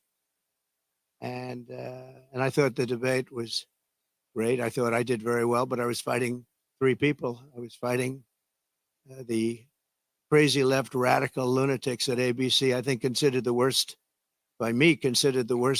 broadcaster out there. George Slobodanopoulos, that whole group, they're bad. And I lost a lot of respect for David Muir. He came at me with things, and we'll go over it in a second, but I was right about the crime stats going way up. The fact is the FBI didn't report them, and we're able to keep the stats essentially flat. But the new numbers came in. I guess somebody in government likes me because the new numbers were just released, and you'll see the kind of numbers that we're talking about went not only up, but up at record levels like nobody's seen before when everything was included. And thanks to Kamala, since 2020, crime and drug overdose deaths here have skyrocketed by 40, 50, and 60%. And murder has reached an all-time high. We don't want this for our country. That's why I'm doing this. I don't like doing this other than I know you all have the nicest view you're going to ever have. But somebody's got to explain this one. There's a radical left, Marxist, communist, fascist. As border czar, she then launched a colossal invasion of California's southern border. Just yesterday, the Wall Street Journal reported that a Venezuelan gang is expanding its deadly reach in the United States. First sentence of the story begins, U.S. law enforcement officials have watched with alarm the spread of a Venezuelan gang known for dismembering people, right? Dismembering people. From Chile to Colombia, they're all over the place. Now they're in our country. They're known as MS-13. They're considered the meanest, toughest gang in the world. In Long Island, not so long ago, two young 16-year-old girls were walking to school, and they carved them up with a knife. They killed both of them. They carved them up with a knife. They didn't want to shoot them. And we got them out. I got them out so fast, and we did a big number. And I wanted to thank ICE while I'm at it, because ICE has been unbelievable. Border Patrol has been unbelievable. And she wants to get rid of ICE. She wants to dismember ICE. She wants to take them out. And if you didn't have ICE, you'd have a problem in this country. ICE would go in. I remember in Long Island with us, they had a gang that was brutal, MS-13 gang. They came out of prisons from different places. And they formed, for whatever reason, Long Island seems to be a place. And I'll never forget the scene of ICE going into a rat's nest, they call them, when you have a lot of them together, rat's nest. And they walked into that nest, and you just saw arms and fists and feet. Everybody was flying. And 3 minutes later, he saw it. 3 minutes later, they walked out with these guys, dragging them out by their feet and throwing them into paddy wagons and bringing them into jails. And then we got them out of the country and moved them back to where they came from, which Obama was unable to do when he was president. Obama was unable to do because the countries wouldn't participate. They wouldn't allow them back. But I called those countries, three of them. Guatemala, take a look. Mexico too, to a large extent. And I think probably the worst of all, we had 4 countries. Colombia was rough. We had 4 in South America. But the South America is no longer the problem. We have bigger problems elsewhere. Guatemala, a lot of problems in Guatemala. A lot of bad people coming out. We called, I said, let me speak to the president. I told him, you're not getting any more foreign aid. We got $750 million a year. I said, no more foreign aid. Why? Because you send people over in caravans and you won't take them back, and they're criminals, and we don't want them in this country. And you wouldn't take them back with Obama. They would put planes on the runways, big planes on the runways, so you couldn't land the planes loaded up with prisoners. And I said, that's okay. You can keep doing it. We're not paying you 10 cents. And they called me back 20 minutes later. One of them the next day, 3 countries. And they said we would be honored to take MS-13 back. We like them very much. We're wonderful people.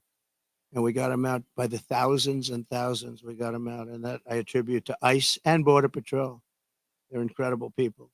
Not only is Comrade Howard, I mean, if you take a look at this, but not only is Comrade Kamala allowing illegal aliens to stampede across our border, but then it was announced about a year ago that they're actually flying them in. Nobody knew that. They were secretly flying in hundreds of thousands of people. Some of the worst murderers and terrorists you've ever seen. They were taking anybody that wanted to come in, and they're flying them in. So when they tell you about their borders a little bit better than it used to be, they only did that for election reasons. Not good, but it's a little bit better. But they don't tell you that the flights are still coming in here, bringing in thousands and thousands of illegal aliens, and they're being dropped into the midsection of our country, because all states are really border states right now. And I'm the border president. I solved it in 2016, probably got elected because of that in 2016. And really, there was nothing to do in 2020. I said to my people, I want to talk about the border, what a job I did. They said, sir, nobody cares you did it. It was good. We went from a terrible border to a great border very quickly. We did a great job. And then I come in and I look at what's happening now. And the only difference is that the border in 2016 was 1/20th what it is now. We have the worst border in the history of the world. There's never been a border like this. And I want to be the border president. And I hope you call me the border president, because I'm going to show you what a border security job we can do. And we're going to do a job like never has been done before. There's never been a border like this. I believe the real number is 21 million people are here, and many are thugs, criminals. And remember this, if you go to South America and if you go to these countries that have taken their prisoners out of their jails to empty their jails and dumped them into the United States like we're a dumping ground, you're going to see their crime rates have gone down by 50, 60, 70, and 80%. If you look at Caracas, Venezuela, they took their criminals and drug dealers and rapists off the street and they dumped them into the United States of America. Dumping ground, they call it. We're a dumping ground for Venezuela because we have stupid people running our country. And you think Biden's bad? This one's going to be worse than Biden. Over the past 3.5 years, Kamala has resettled 500,000 illegal migrants from Haiti into American communities, including over 200,000 who Kamala has illegally flown into the United States by airplane when they couldn't get through the border because the border guards backed up. They were refusing to let them in. They don't want it. They love this country. They're saying, you can't do this to our country. They flew them in right over the top of the border guards, and they're doing it right now. They're doing it right now. In Springfield, Ohio, 20,000 illegal Haitian migrants have descended upon a town of 58,000 people, destroying their way of life. They've destroyed the place. And people don't like to talk about it because even the town doesn't like to talk about it because it sounds so bad for the town. They live there. They're proud. They love the town. For years, it was a great place, safe, nice. Now they have 20,000, and I actually heard today it's 32,000. It's the new number. Illegal aliens are now coming in from all over the world, from prisons, jails, mental institutions. They're coming in at levels that we've never seen before. We cannot let this happen to our country. And I will be your border president. And I hope you call me a border president. I never thought I'd have to say that again, because we fixed the border and now it was 100% beautiful. And that includes fentanyl and drugs and everything else. We had it fixed and now nobody's ever seen anything like it. And I guess they want to do it because we built hundreds of miles of wall and we had hundreds of miles, I said, after we completed, much more than I said I was going to complete. And it had a huge impact.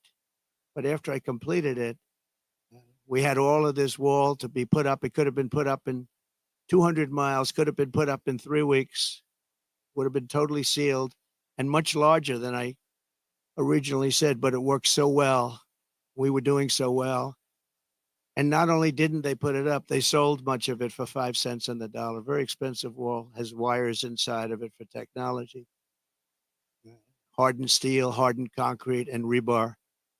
They wanted all three. I did it as per the Border Patrol. I disagreed with the look. They said, sir, this is the only way. We had to put a anti-climb panel on top. The panel on top is an anti-climb panel. I said, I don't like the way it looks. They say, I know, but it stops people from climbing. I said, all right, we'll do it the way you want.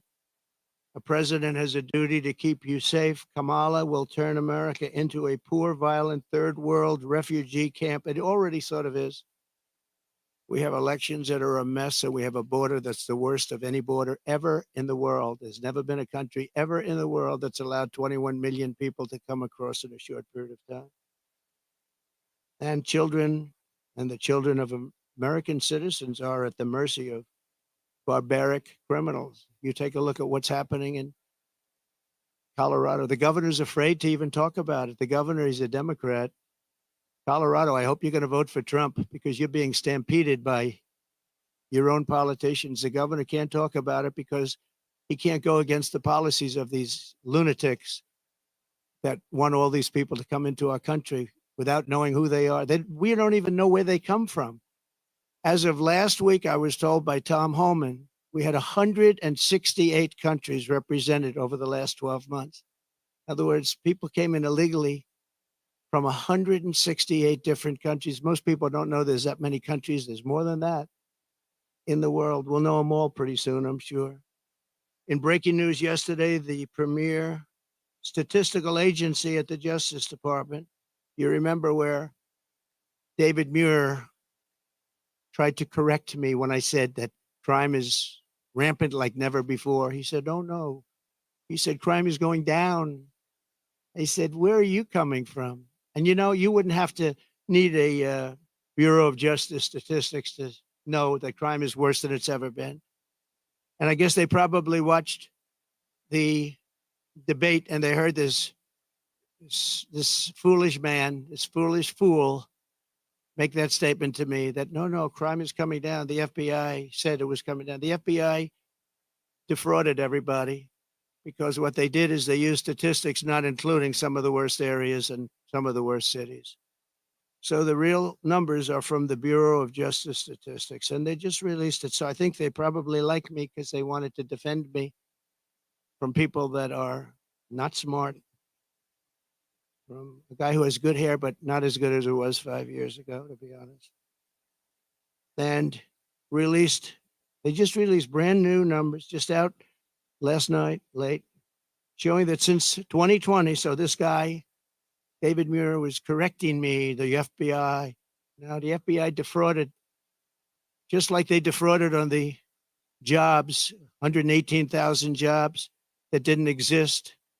The FBI, in this case, defrauded.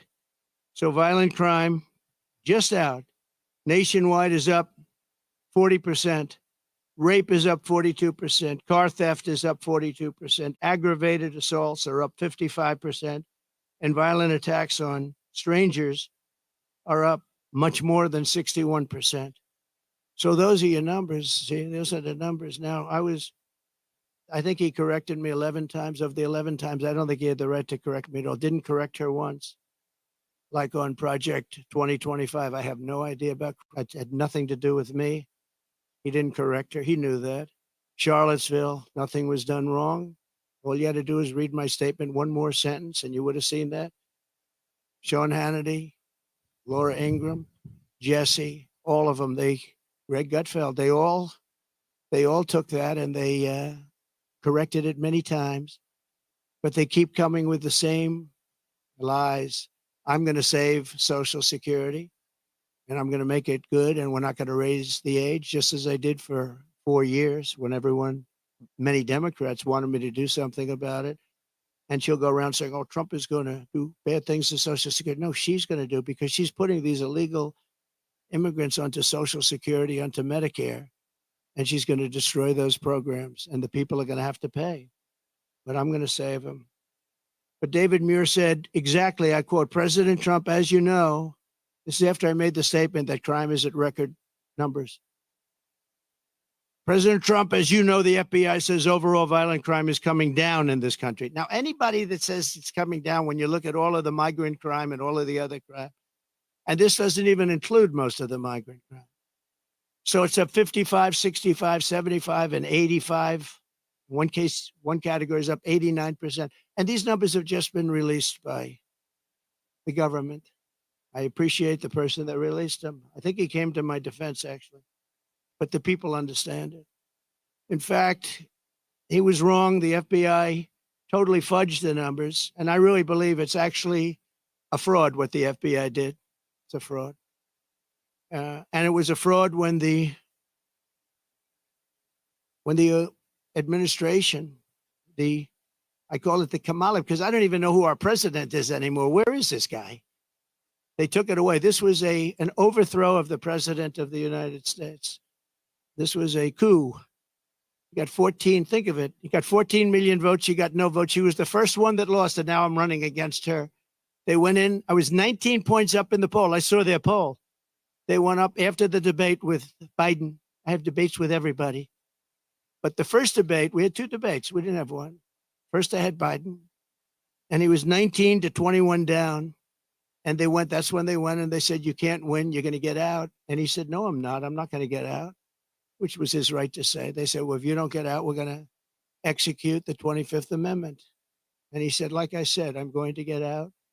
And he hates her beyond I think he hates her probably almost as much as he hates me. I think he still hates me a little bit more. But he hates her. He hates her. He hates what she did. And, when they talk about democracy, well, that's not democracy. He had 14 million votes. She had none. And she was the first one out of the 22 people or so that ran as a Democrat. She never made it to Iowa, first state. She never made it to Iowa. She was the first one out, and now she's running. So you tell me how that works. They wanted to be politically correct, that's all. But we're not going to let her destroy our country. In fact, the David Muir character, he's lost so much respect. Everyone's talking about him. He's a joke. And ABC News is a joke too, but most of the fake news is pretty much of a joke. He said that the FBI, and he didn't know this, I guess, at the time. He probably did. But the numbers and the cities that weren't included in those numbers were Chicago, Los Angeles, San Francisco, Oakland, New Orleans, and many others of similar crime numbers. In other words, so they didn't include the worst crime numbers in the country. Look at those numbers. Chicago's not included. Los Angeles not included. So they could say the numbers are flat, but they didn't include the big boys. And that's a fraud on the public.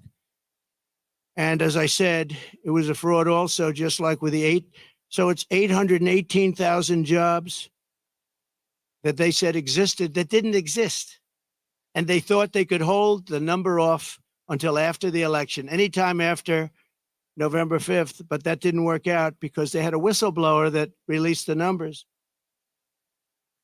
And then you have Kamala's claim that she worked at McDonald's. She never worked at McDonald's. It's a lie. They went in, they investigated it, and the fake news won't report that. They won't report it. The only one that reported it was Fox, but the fake news won't. She never worked at McDonald's. She said she stood over those French fries when they were being fried, and it was so tough work. She never worked there. She's a liar. She's a liar. But the fake news ought to report she's a liar, because that sounds like a little thing, but it's a big thing, because it tells you they lie. They lie about everything. They lie about statements on the military. Nobody loves the military more than me. She got up today. She said things that were just lies. She's just made up. What's bad for Trump? Oh, this would be, say something bad about the military. Oh, he said bad about the military. Just like McDonald's, total lie. It's the way they do it. And her VP choice, I think, will go down as a catastrophic choice. Now, maybe I'll be wrong. I'll let you know on November 6th. But I can't believe that that guy is an asset. They had other people that would have been.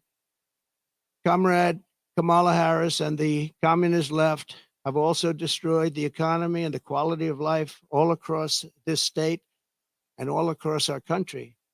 As vice president, what she's done to our country is not even thinkable. California has the highest inflation, the highest taxes, the highest gas prices, the most illegal aliens, the most regulations, the most expensive utilities, and it ranks as the third worst state to start a business.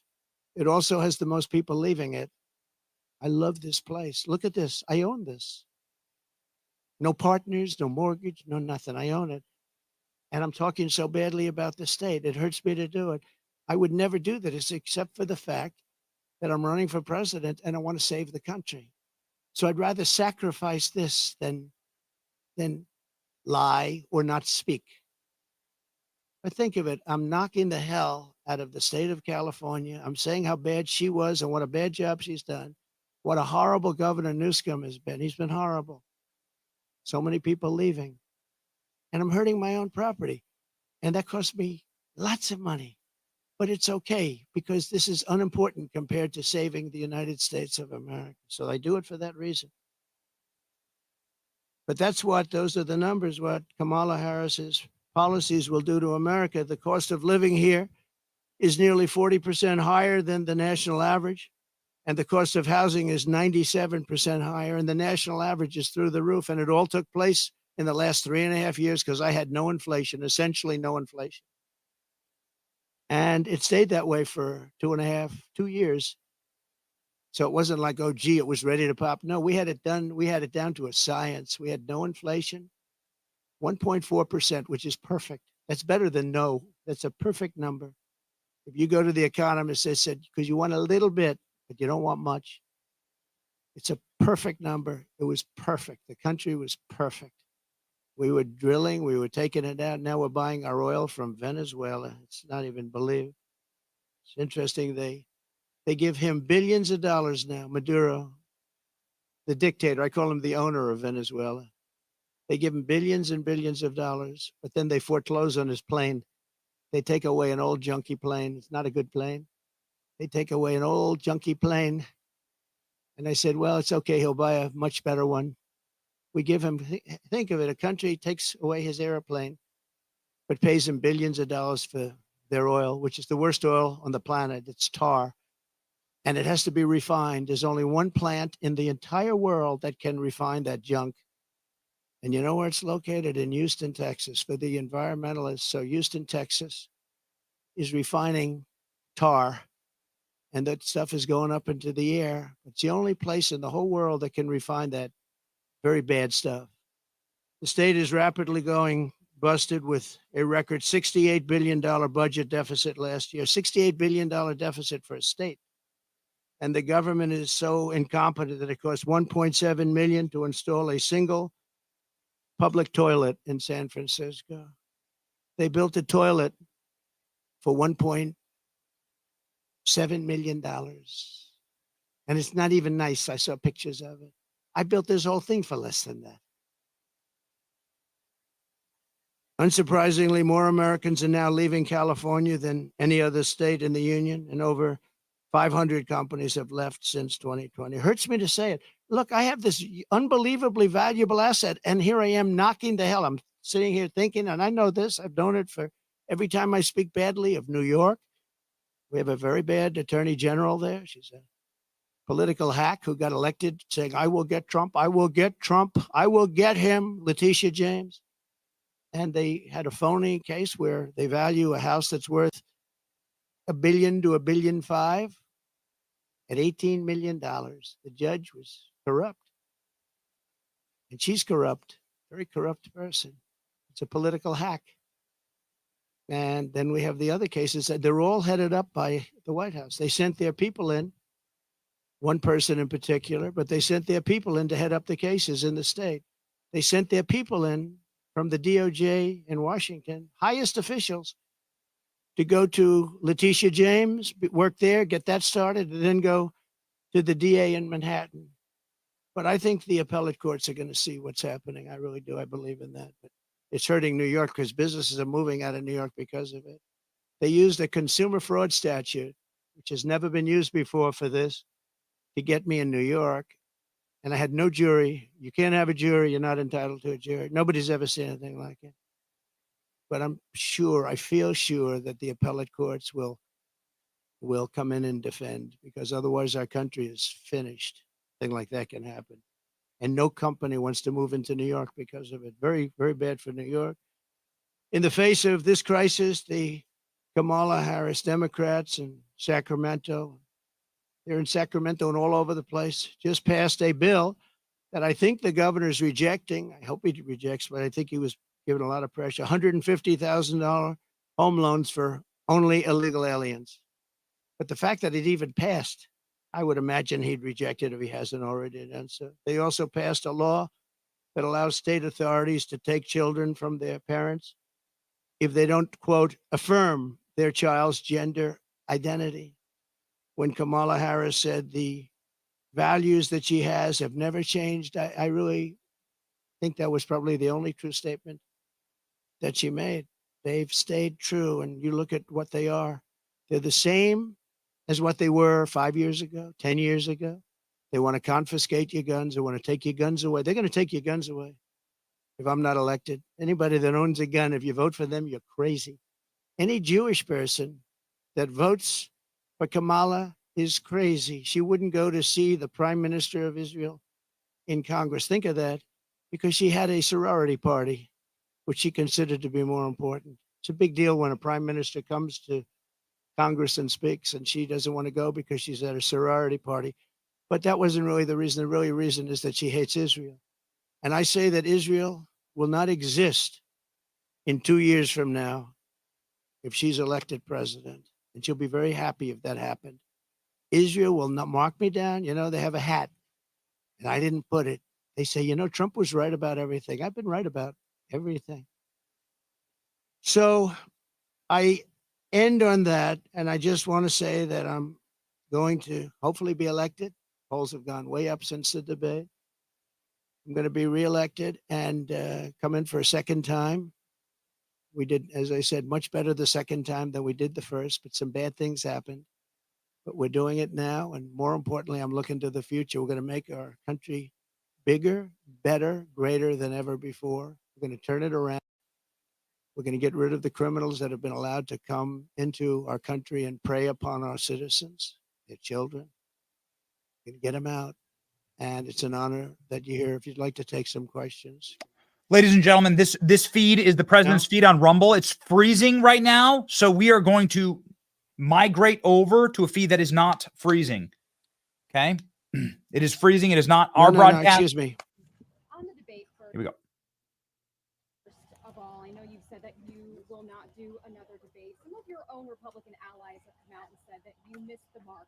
That you missed No, excuse me. Most of my Republican allies had said I was great in the debate. You're just like, you know, a lot of other people at Fox.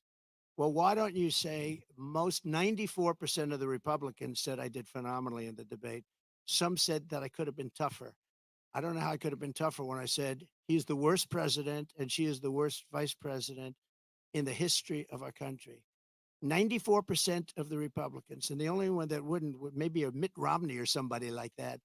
But we've gotten great praise for the debate. And based on the polls, like Rasmussen being up 6 today, the first poll out, based on the polls, obviously, I did well in the debate. Also, based on the debate polls, where I sometimes had, in one case, 92% win. So, you know, look, you come from Fox. You shouldn't play the same game as everybody else. Go ahead. Go ahead. Your Republican colleagues or your allies who are concerned about your close relationship with Laura Loomer? Well, I don't know what they would say. Laura's been a supporter of mine, just like a lot of people are supporters, and she's been a supporter of mine. She speaks very positively of the campaign. I'm not sure why you asked that question, but Laura is a supporter.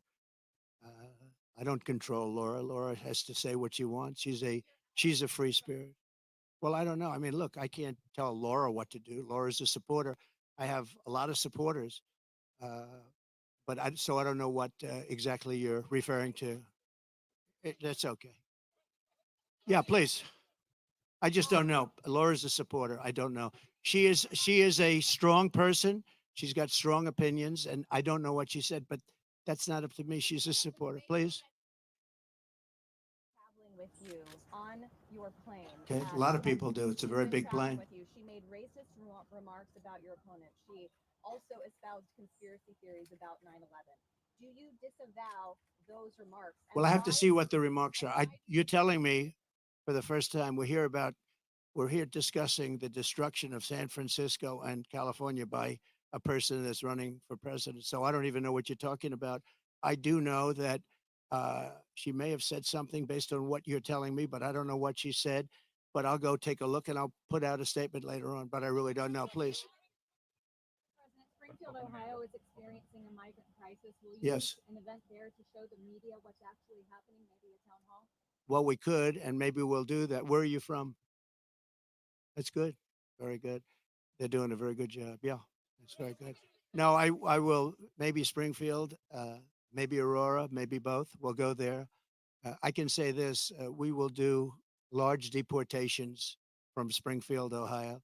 Large deportations. We're going to get these people out. We're bringing them back to Venezuela. You know, he told Biden he's not accepting anybody back. They moved all their criminals. Not all of them, but the rest are moving in now. They emptied their jails in Venezuela, emptied their criminals, emptied the nests. They call them nests of bad people. They're all now in the United States, and they're now taking over cities. It's like an invasion from within. And we're going to have the largest deportation in the history of our country, and we're going to start with Springfield and Aurora. Okay? The mayor of Springfield, Ohio, the police chief, the Republican governor of Ohio have all debunked this story about people eating pets. And now there are bomb threats at schools and kids being evacuated. Why do you still spread this false story? The real threat is what's happening at our border, because you have thousands of people being killed by illegal migrants coming in and also dying. You have women dying as they come up. They're coming up in large groups. We call it a caravan. I think I came up with that name, but it's really what it is. 10,000, 15,000, 20,000 people. And you have large numbers of women being killed in those caravans coming up to this country. And then when they get here, they can go into the country and they end up being sex slaves and everything else. Those are your real problems, not the problem that you're talking about. Yeah, okay. Quick question. So you just said that you'll carry out the largest mass deportation of illegal immigrants. How are you going to have, for example, Governor Gavin Newsom or officials in sanctuary cities comply with that? Well, you know, if you go to the people of California, they don't want to have sanctuary cities anymore. They're tired of sanctuary cities. Sanctuary cities are really blocks that protect bad people from deportation and other problems. And they're going to do it. And our federal government has tremendous power. But we're not going to let states, even like California, even though I know it's largely a sanctuary state, essentially, but we're not going to let that happen to the people of California. They want these people out. They're just as scared as everybody else. The people of Ohio are scared. The people of Colorado, you have a governor there who's very weak. He doesn't know what to do. And he doesn't want to talk about it. A lot of it, as per your question, they don't want to talk about what's happening.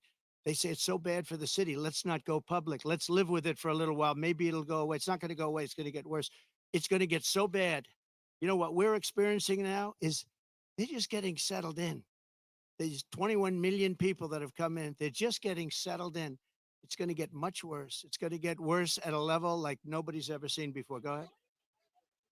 Question regarding the economy, we're seeing more and more companies are shipping their jobs overseas, but even for white collar jobs, they're having problems with that. We've been seeing mass layoffs. How would you prevent these white collar jobs from being by lowering taxes and regulations? And what they're doing is they're seeing that every time it looks like Kamala's doing well, companies want to leave. Stock markets go down. The stock market, there's a great gentleman, Scott Bessent, who is one of the top Wall Street people, he said the market's only up because they all think that Trump is going to get elected. We had a great stock market. Even with COVID, we ended up handing over a market that was higher than previous to COVID or the China virus coming in. No, we are going to make sure that the taxes are going to stay where they are and or come down, ideally come down, both for the middle class and for corporations, because corporations put the people to work. We had the best numbers in the history of our country, by far, not even close. And there are companies leaving because they cannot stand what's happening right now to our country. And one of the reasons I'm doing this today is to let them know you're not going to have to leave because we're going to take care of the problem. They have a tremendous crime problem. Like if you're in Los Angeles, look at the crime numbers.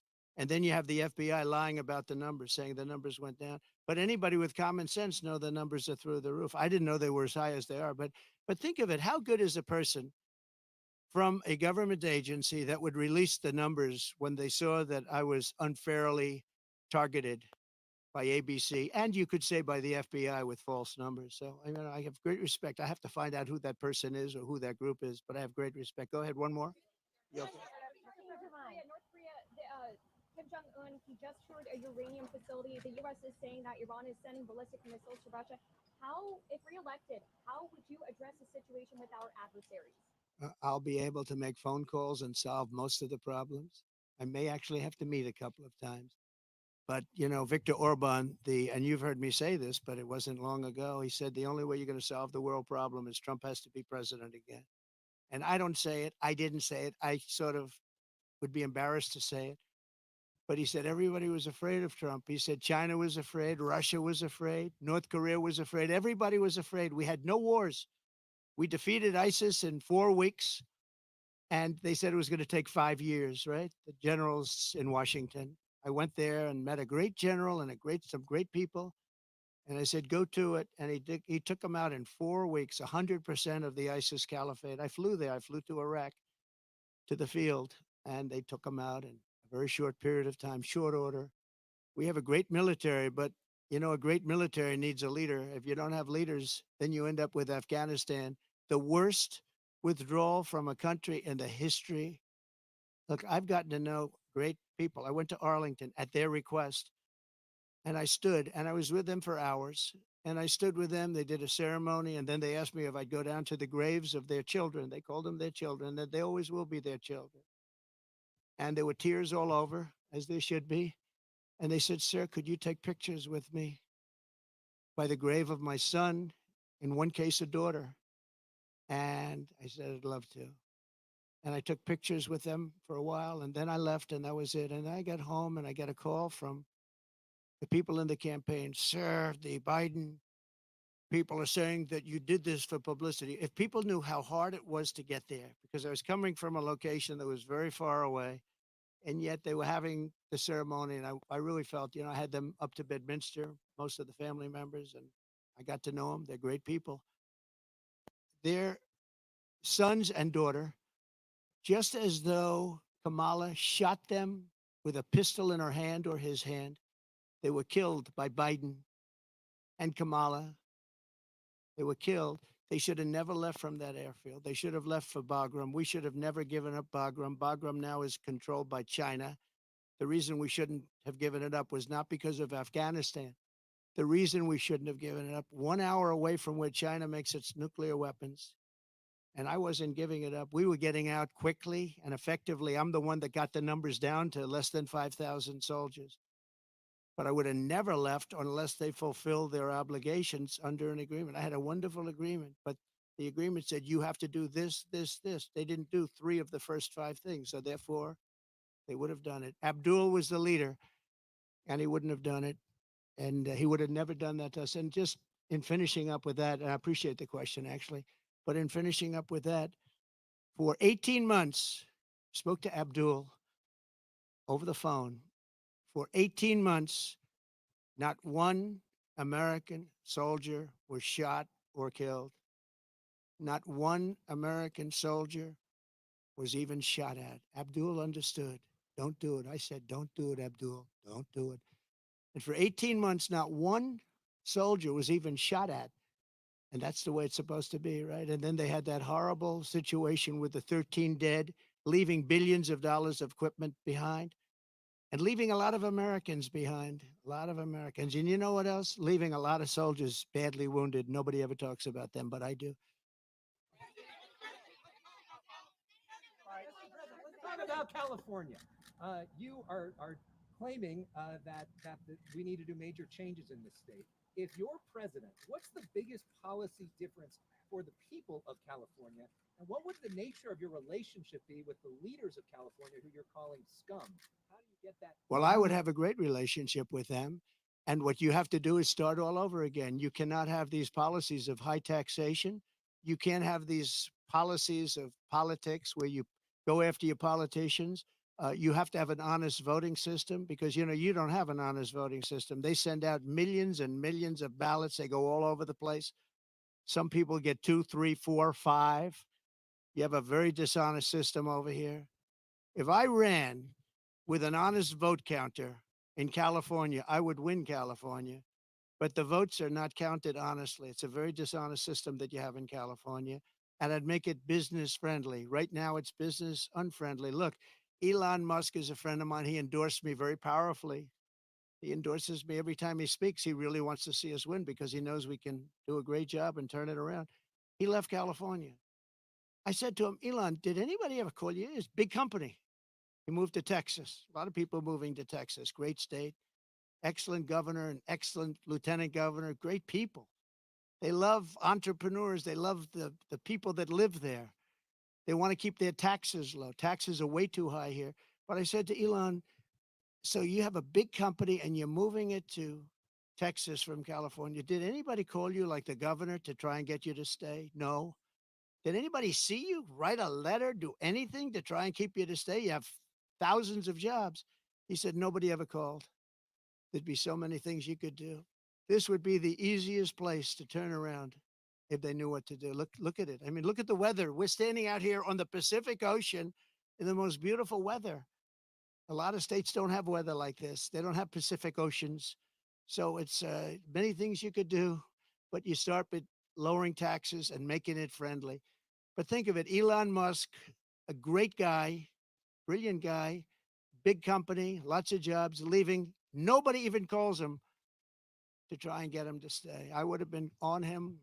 I would have said, let's have lunch, let's have dinner, and then let's have breakfast the following morning, right? I would have tried to talk him out of it.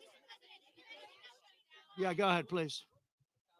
What value do you feel that Laura Loomer brings to you? And has nobody told you about the conspiracy theories that she is promoting? No, I don't know that much about it. No, I don't. I know she's a big fan of the campaign, but I really don't know. I would say that, well, she brings a spirit to us that a lot of people have. We have very spirited people.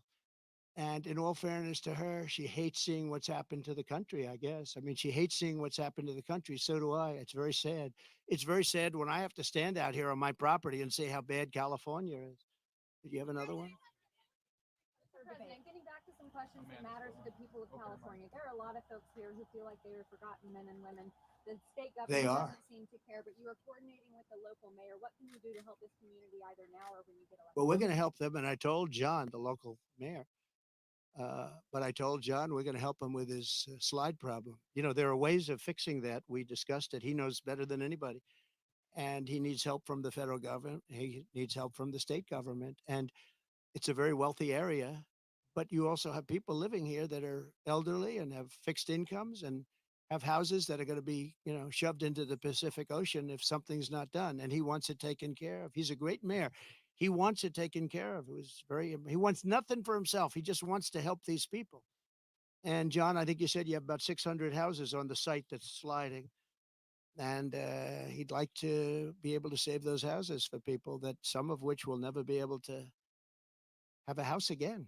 You know, it's pretty sad. Media shares are down about 75% from their peak in March. Your lockdown provision ends soon. Will you sell your shares? No, I'm not selling. No, I love it. I mean, I use it as a method of getting out my word. You know, when it opened, it went way high, but then the SEC gave us nothing but problems. We had to go through a long process with the SEC. but people think that I'm leaving. That's why they're down. Because if I leave, it's different if I leave, but I'm not leaving. I love it. I think it's great. Mechanically, it works the best. And again, I'm friendly with Elon, and Elon would love me to come over to X, but I just, I have close to 100 million people on X. I had 230 million people on X, and then they shut me down, and I said, I'm not going to let that happen again. You know that I had hundreds of millions of people on X and Facebook and Instagram. I think more than anybody. Zuckerberg told me at the White House, he said, congratulations, you're #1 on Facebook. This is a number of years ago. And then all of a sudden I went from being #1 to having no voice. And after about 2 or 3 weeks, because I have a lot to say, I put out old-fashioned press statements, like a press statement. And they got really successful and they did very well. And then we built this platform. And the reason I built it is because I don't want to have my voice shut down. But a lot of people think that I'll sell my shares. They're worth billions of dollars, but I don't want to sell my shares. I'm not going to sell my shares. I don't need money. And it is for me, it's a great voice. It's a great voice. And it's a voice, it works so well. And we just won, as you know, we got final approval from the SEC. It took us a long time. And that really turned it off. When I originally opened that stock, it went from about 2 to about 182. Did you know that? It was the biggest increase in the history of the stock market. I believe, I have to say I believe, because you're going to find one company, maybe more, who knows, but I believe it was the single biggest movement. And I think I was worth 61 billion from that one stock. And then we had nothing but problems with the SEC. And it gets whittled down, down, down. But I didn't do it for the money. I did it because I really wanted to have a strong voice. And it's a great voice for me. And as long as my voice is on there, it's going to always be good. But a lot of people think the reason it's down is that a lot of people think I'm going to sell. And if I sell, it wouldn't be the same. I can understand that. But I have absolutely no intention of selling. Okay? Talking about this community of Palos Verdes, you talked about California. We have fires raging to the east. I agree. I agree. What will you do to help people in this state whose homes are being damaged again and again, or are falling, off of these cliffs right behind us, or burned down, or for the people across the country whose homes are jeopardized by natural disaster? This is my favorite question of the day. You're asking me what would I do let's talk California first. Is that okay? You mind? So I was riding with Devin Nunes and some congressmen 4 years ago. I was riding up north in California. And I looked at these fields. They were massive. I was telling John, right? It's my favorite question. I love that somebody would ask me this question. And I never told you to do it, right? Who are you with? Good. Spectrum. It's good. New, hot, right? It's hot. It's doing well. But that's because you ask good questions. So what happened? I'm saying why I look at this field and it's massive. And in the middle of the field is a little spot of the most green, plush land you've ever seen. I said, and then I'd see another one, these little plots, like 1 and 2 acres. And you'd have 1,000 acres that's barren and dead and dark. And I said, what's the problem here? What is that green acreage? The soil is unbelievably fertile, but they have no water. I said, so do you have a drought? No, we don't have a drought. We have the water is cut off upstate, up in the north. You know that? And the water, in order to protect a certain little tiny fish called a smelt, they send millions and millions of gallons of water out to the Pacific Ocean, way up north, never even gets close to here. And in Los Angeles and Beverly Hills, all these rich areas, they want to give you like 38 gallons of water to use. You buy a house for a lot of money and then you're allowed to use 38 gallons of water. But you have no water down here. And the reason you have no water, you have the canals. The reason you have no water is because Gavin Newsom didn't want to do it. I had it all done. I had the Department of Commerce at the time. Believe it or not, they're the ones that rule on this particular issue. So you have millions of gallons of water pouring down from the north with the snow caps in Canada and all pouring down. And they have essentially a very large faucet. And you turn the faucet and it takes 1 day to turn it. It's massive. It's as big as the wall of that building right there behind you. And you turn that and all of that water goes aimlessly into the Pacific. And if they turned it back, all of that water would come right down here and right into Los Angeles. They wouldn't have to have people not use more than 30 gallons and 32 gallons. They want to do that, you know, they're trying to do that. And you have so much water, and all those fields that are right now barren, the farmers would have all the water they needed. And you could revert water up into the hills where you have all the dead forests, where the forests are so brittle, because no place is like California. I go to Austria. The head of Austria tells me, you know, we have trees that are much more flammable than what you have in California. We never have forest fires because they maintain their forests. And you have all that water that could be used to, as water, what they call water flow, where the where the land would be damp. And you'd stop many of these horrible fires that are costing billions and billions of dollars by the federal government, etc. So one thing I'm going to do for California, vote for me, California. I'm going to give you safety. I'm going to give you a great border, and I'm going to give you more water than almost anybody has. And the farmers up north are going to be able to use 100% of their land, not 1% of their land. And the water is going to come all the way down to Los Angeles, and you're going to have more water than you ever saw. And the smelt is not making it anyway. In fact, they make and grow smelt because it dies all the way up and down the line, and they put stuff that was artificially made. You know that. So you're going to have water in California at a level that you've never seen before. The farmers are going to do great. Those fields are going to be all green instead of 1% green. And maybe even more important, you're not going to have illegal immigrants pouring into your country and killing your family. You're not going to have the problems that you have right now. We're going to lower your taxes. We're going to bring the car industry back because your car industry is gone. We're bringing it back to Detroit at levels that you'll never see again. We'll bring it back to better than it was 30 years ago. But with this group, everything is dead. The automobile industry is dead. The water coming here is dead. And Gavin Newsom is going to sign those papers. And if he doesn't sign those papers, we won't give him money to put out all his fires. And if we don't give him the money to put out his fires, he's got problems. He's a lousy governor. And he treated me very nicely, and I treated him very nicely when I was president.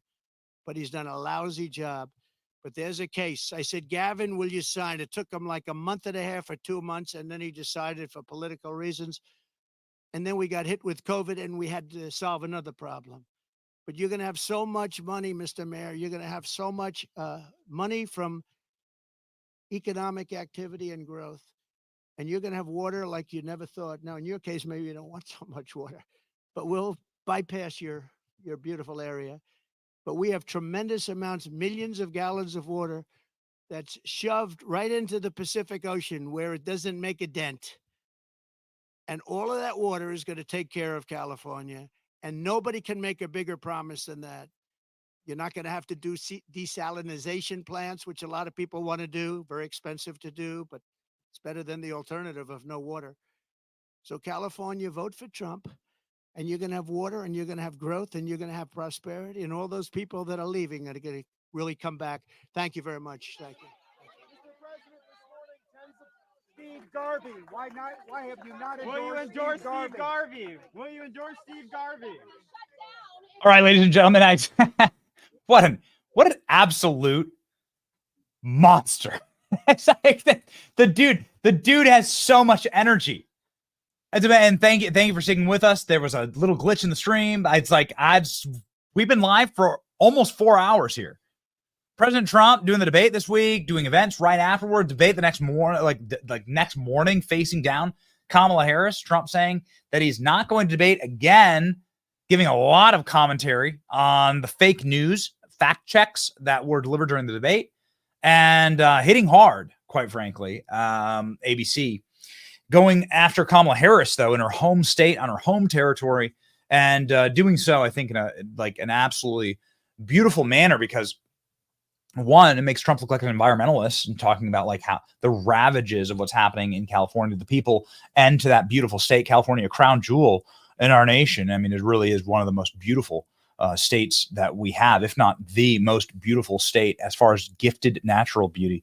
And then Donald Trump talking about how he wishes to, well, fix the country. I mean, really like taking a strong stance, obviously, with immigration, but then going again hard at Kamala in in her home territory, beginning his commentary with talking about restorative justice, crime, Marxism, all of the many things that we know about Kamala Harris. And so we have we had They said I won by 19 or 21 points. Hold on. Or something. Wait a minute. I ran again. This is Trump. Then all of a sudden they put her in. Trump's still talking. Very undemocratic to do it, but they did. I'm fine with it. We had a debate. I obviously did very well. I'm leading in every poll by a lot. Picked up a lot. I thought it was. Hold on, ladies and gentlemen. To engage meaningfully. Hold on, ladies and gentlemen. We will continue. The feed is cut. We're gonna jump over to another feed. Klein, cut the audio, please. We're gonna jump over to another feed. That's not our fault. We're gonna find our production team is on. They're gonna find another feed. Come on, baby. Let's go. Donald Trump what happened is Donald Trump left and he turned around next to the press gaggle, which is the term. And now Donald Trump has begun speaking once again to the press. Some of that was being picked up by the audio of the feed that we were on, waiting for our producers. Trust me, if anybody's got them, it's going to be ALX. Make sure that let's pop back and make sure that we're not missing anything. We have a rule on this channel. They put gag orders on Trump. They try and stop the man from speaking. We do our best to not interrupt him and to allow him to continue to speak. Here we go. Need audio on this. But maybe if I got in the right mood, I don't know. Right now I'm leading, and I'm leading in every single poll on the debates. Thank you. Sir, do you believe Ukraine needs to give up land as part of So you said that you would cut off funding to Ukraine. Well done, Mr. President. Thank you, everybody. We love you.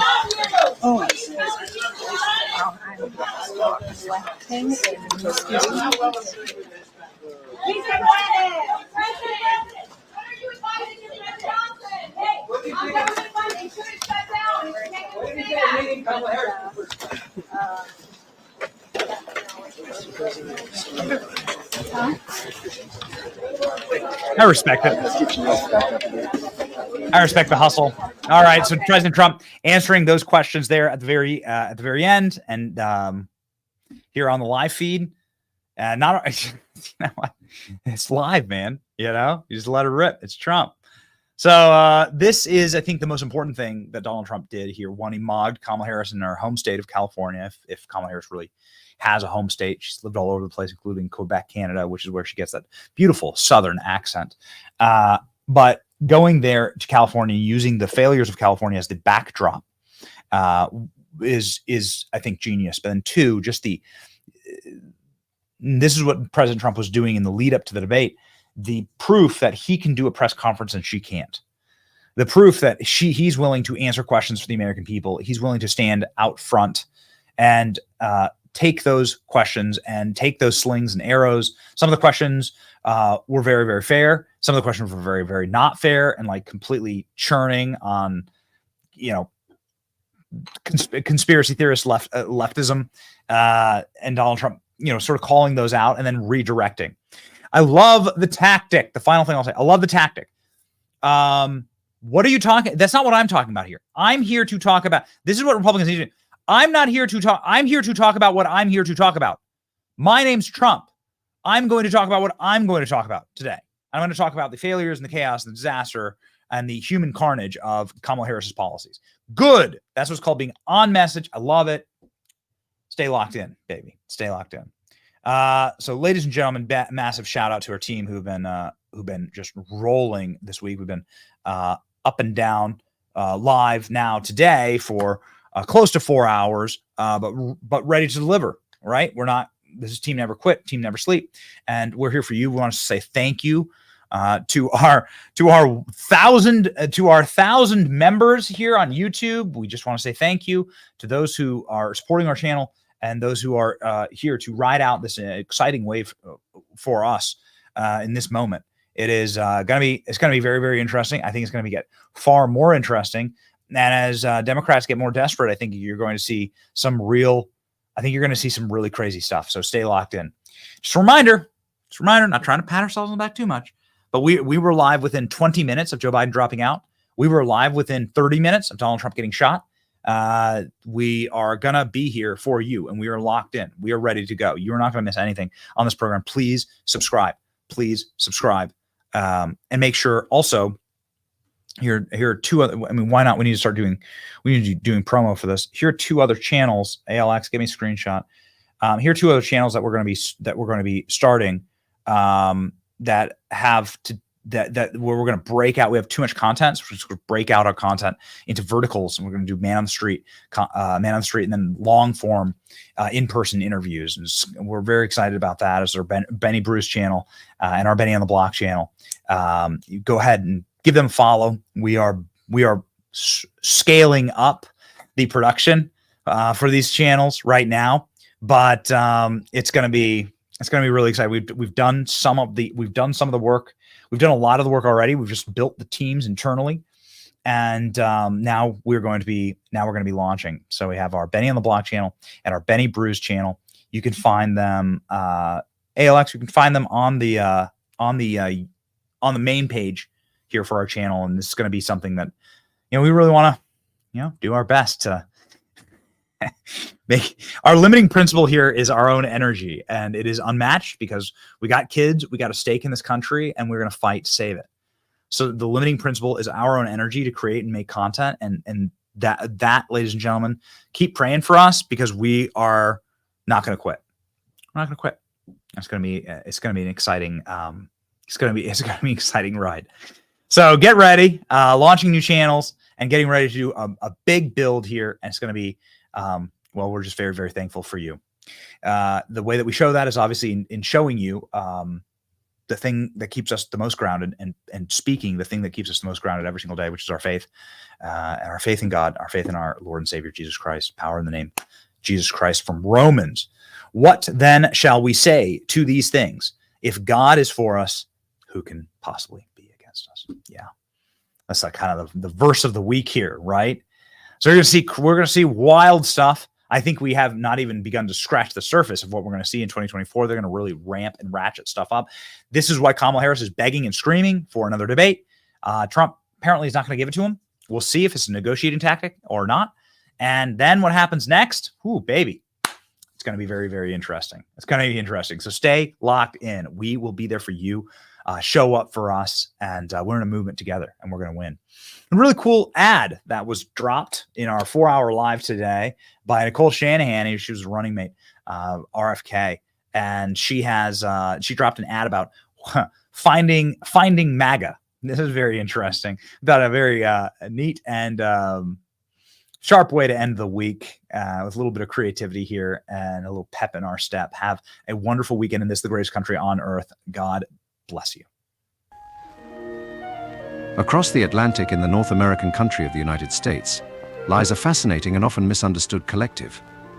From its northeastern cities to its midwestern towns to its expansive west, this courageous group of individuals are most notably known for their unwavering patriotism. Join us as we explore the fascinating world of the MAGA people. As we embarked on our journey, we were judicious in taking all necessary precautions. Our media had warned us that these were a vicious, radical, and even deplorable people.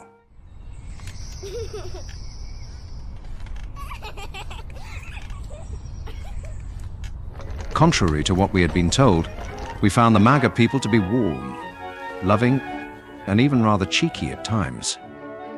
As we spent time with the MAGA people, we learned that their mantra, "Make America Great Again," is an optimistic belief that the United States will once again prosper by returning to its founding principles of a government by and for the people. Under these beliefs, the MAGA people strive to protect America's Constitution, freedom of its citizens, health of its people, and a yearning to restore the American dream that existed not so long ago.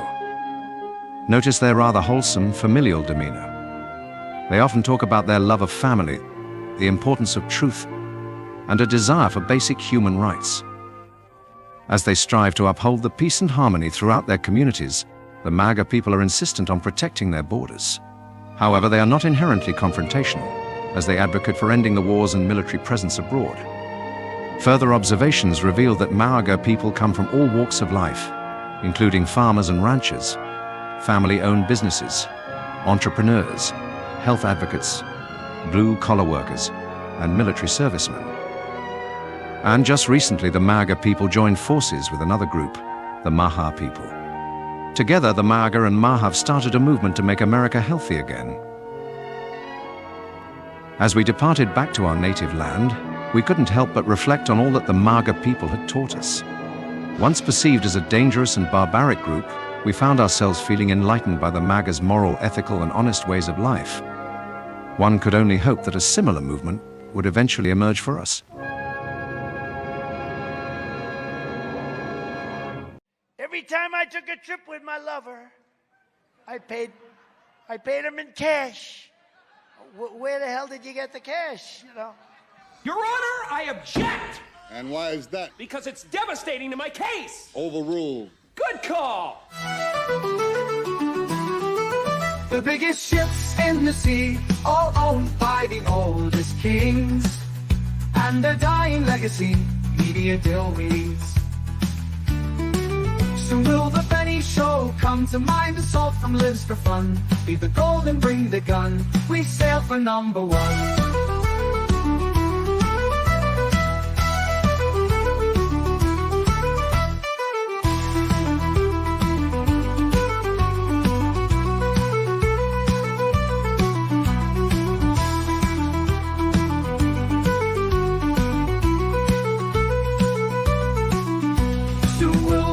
Show come to mind. The salt from lives for fun. Leave the gold and bring the gun. We sail for #1. The biggest ships in the sea, all owned by the oldest king.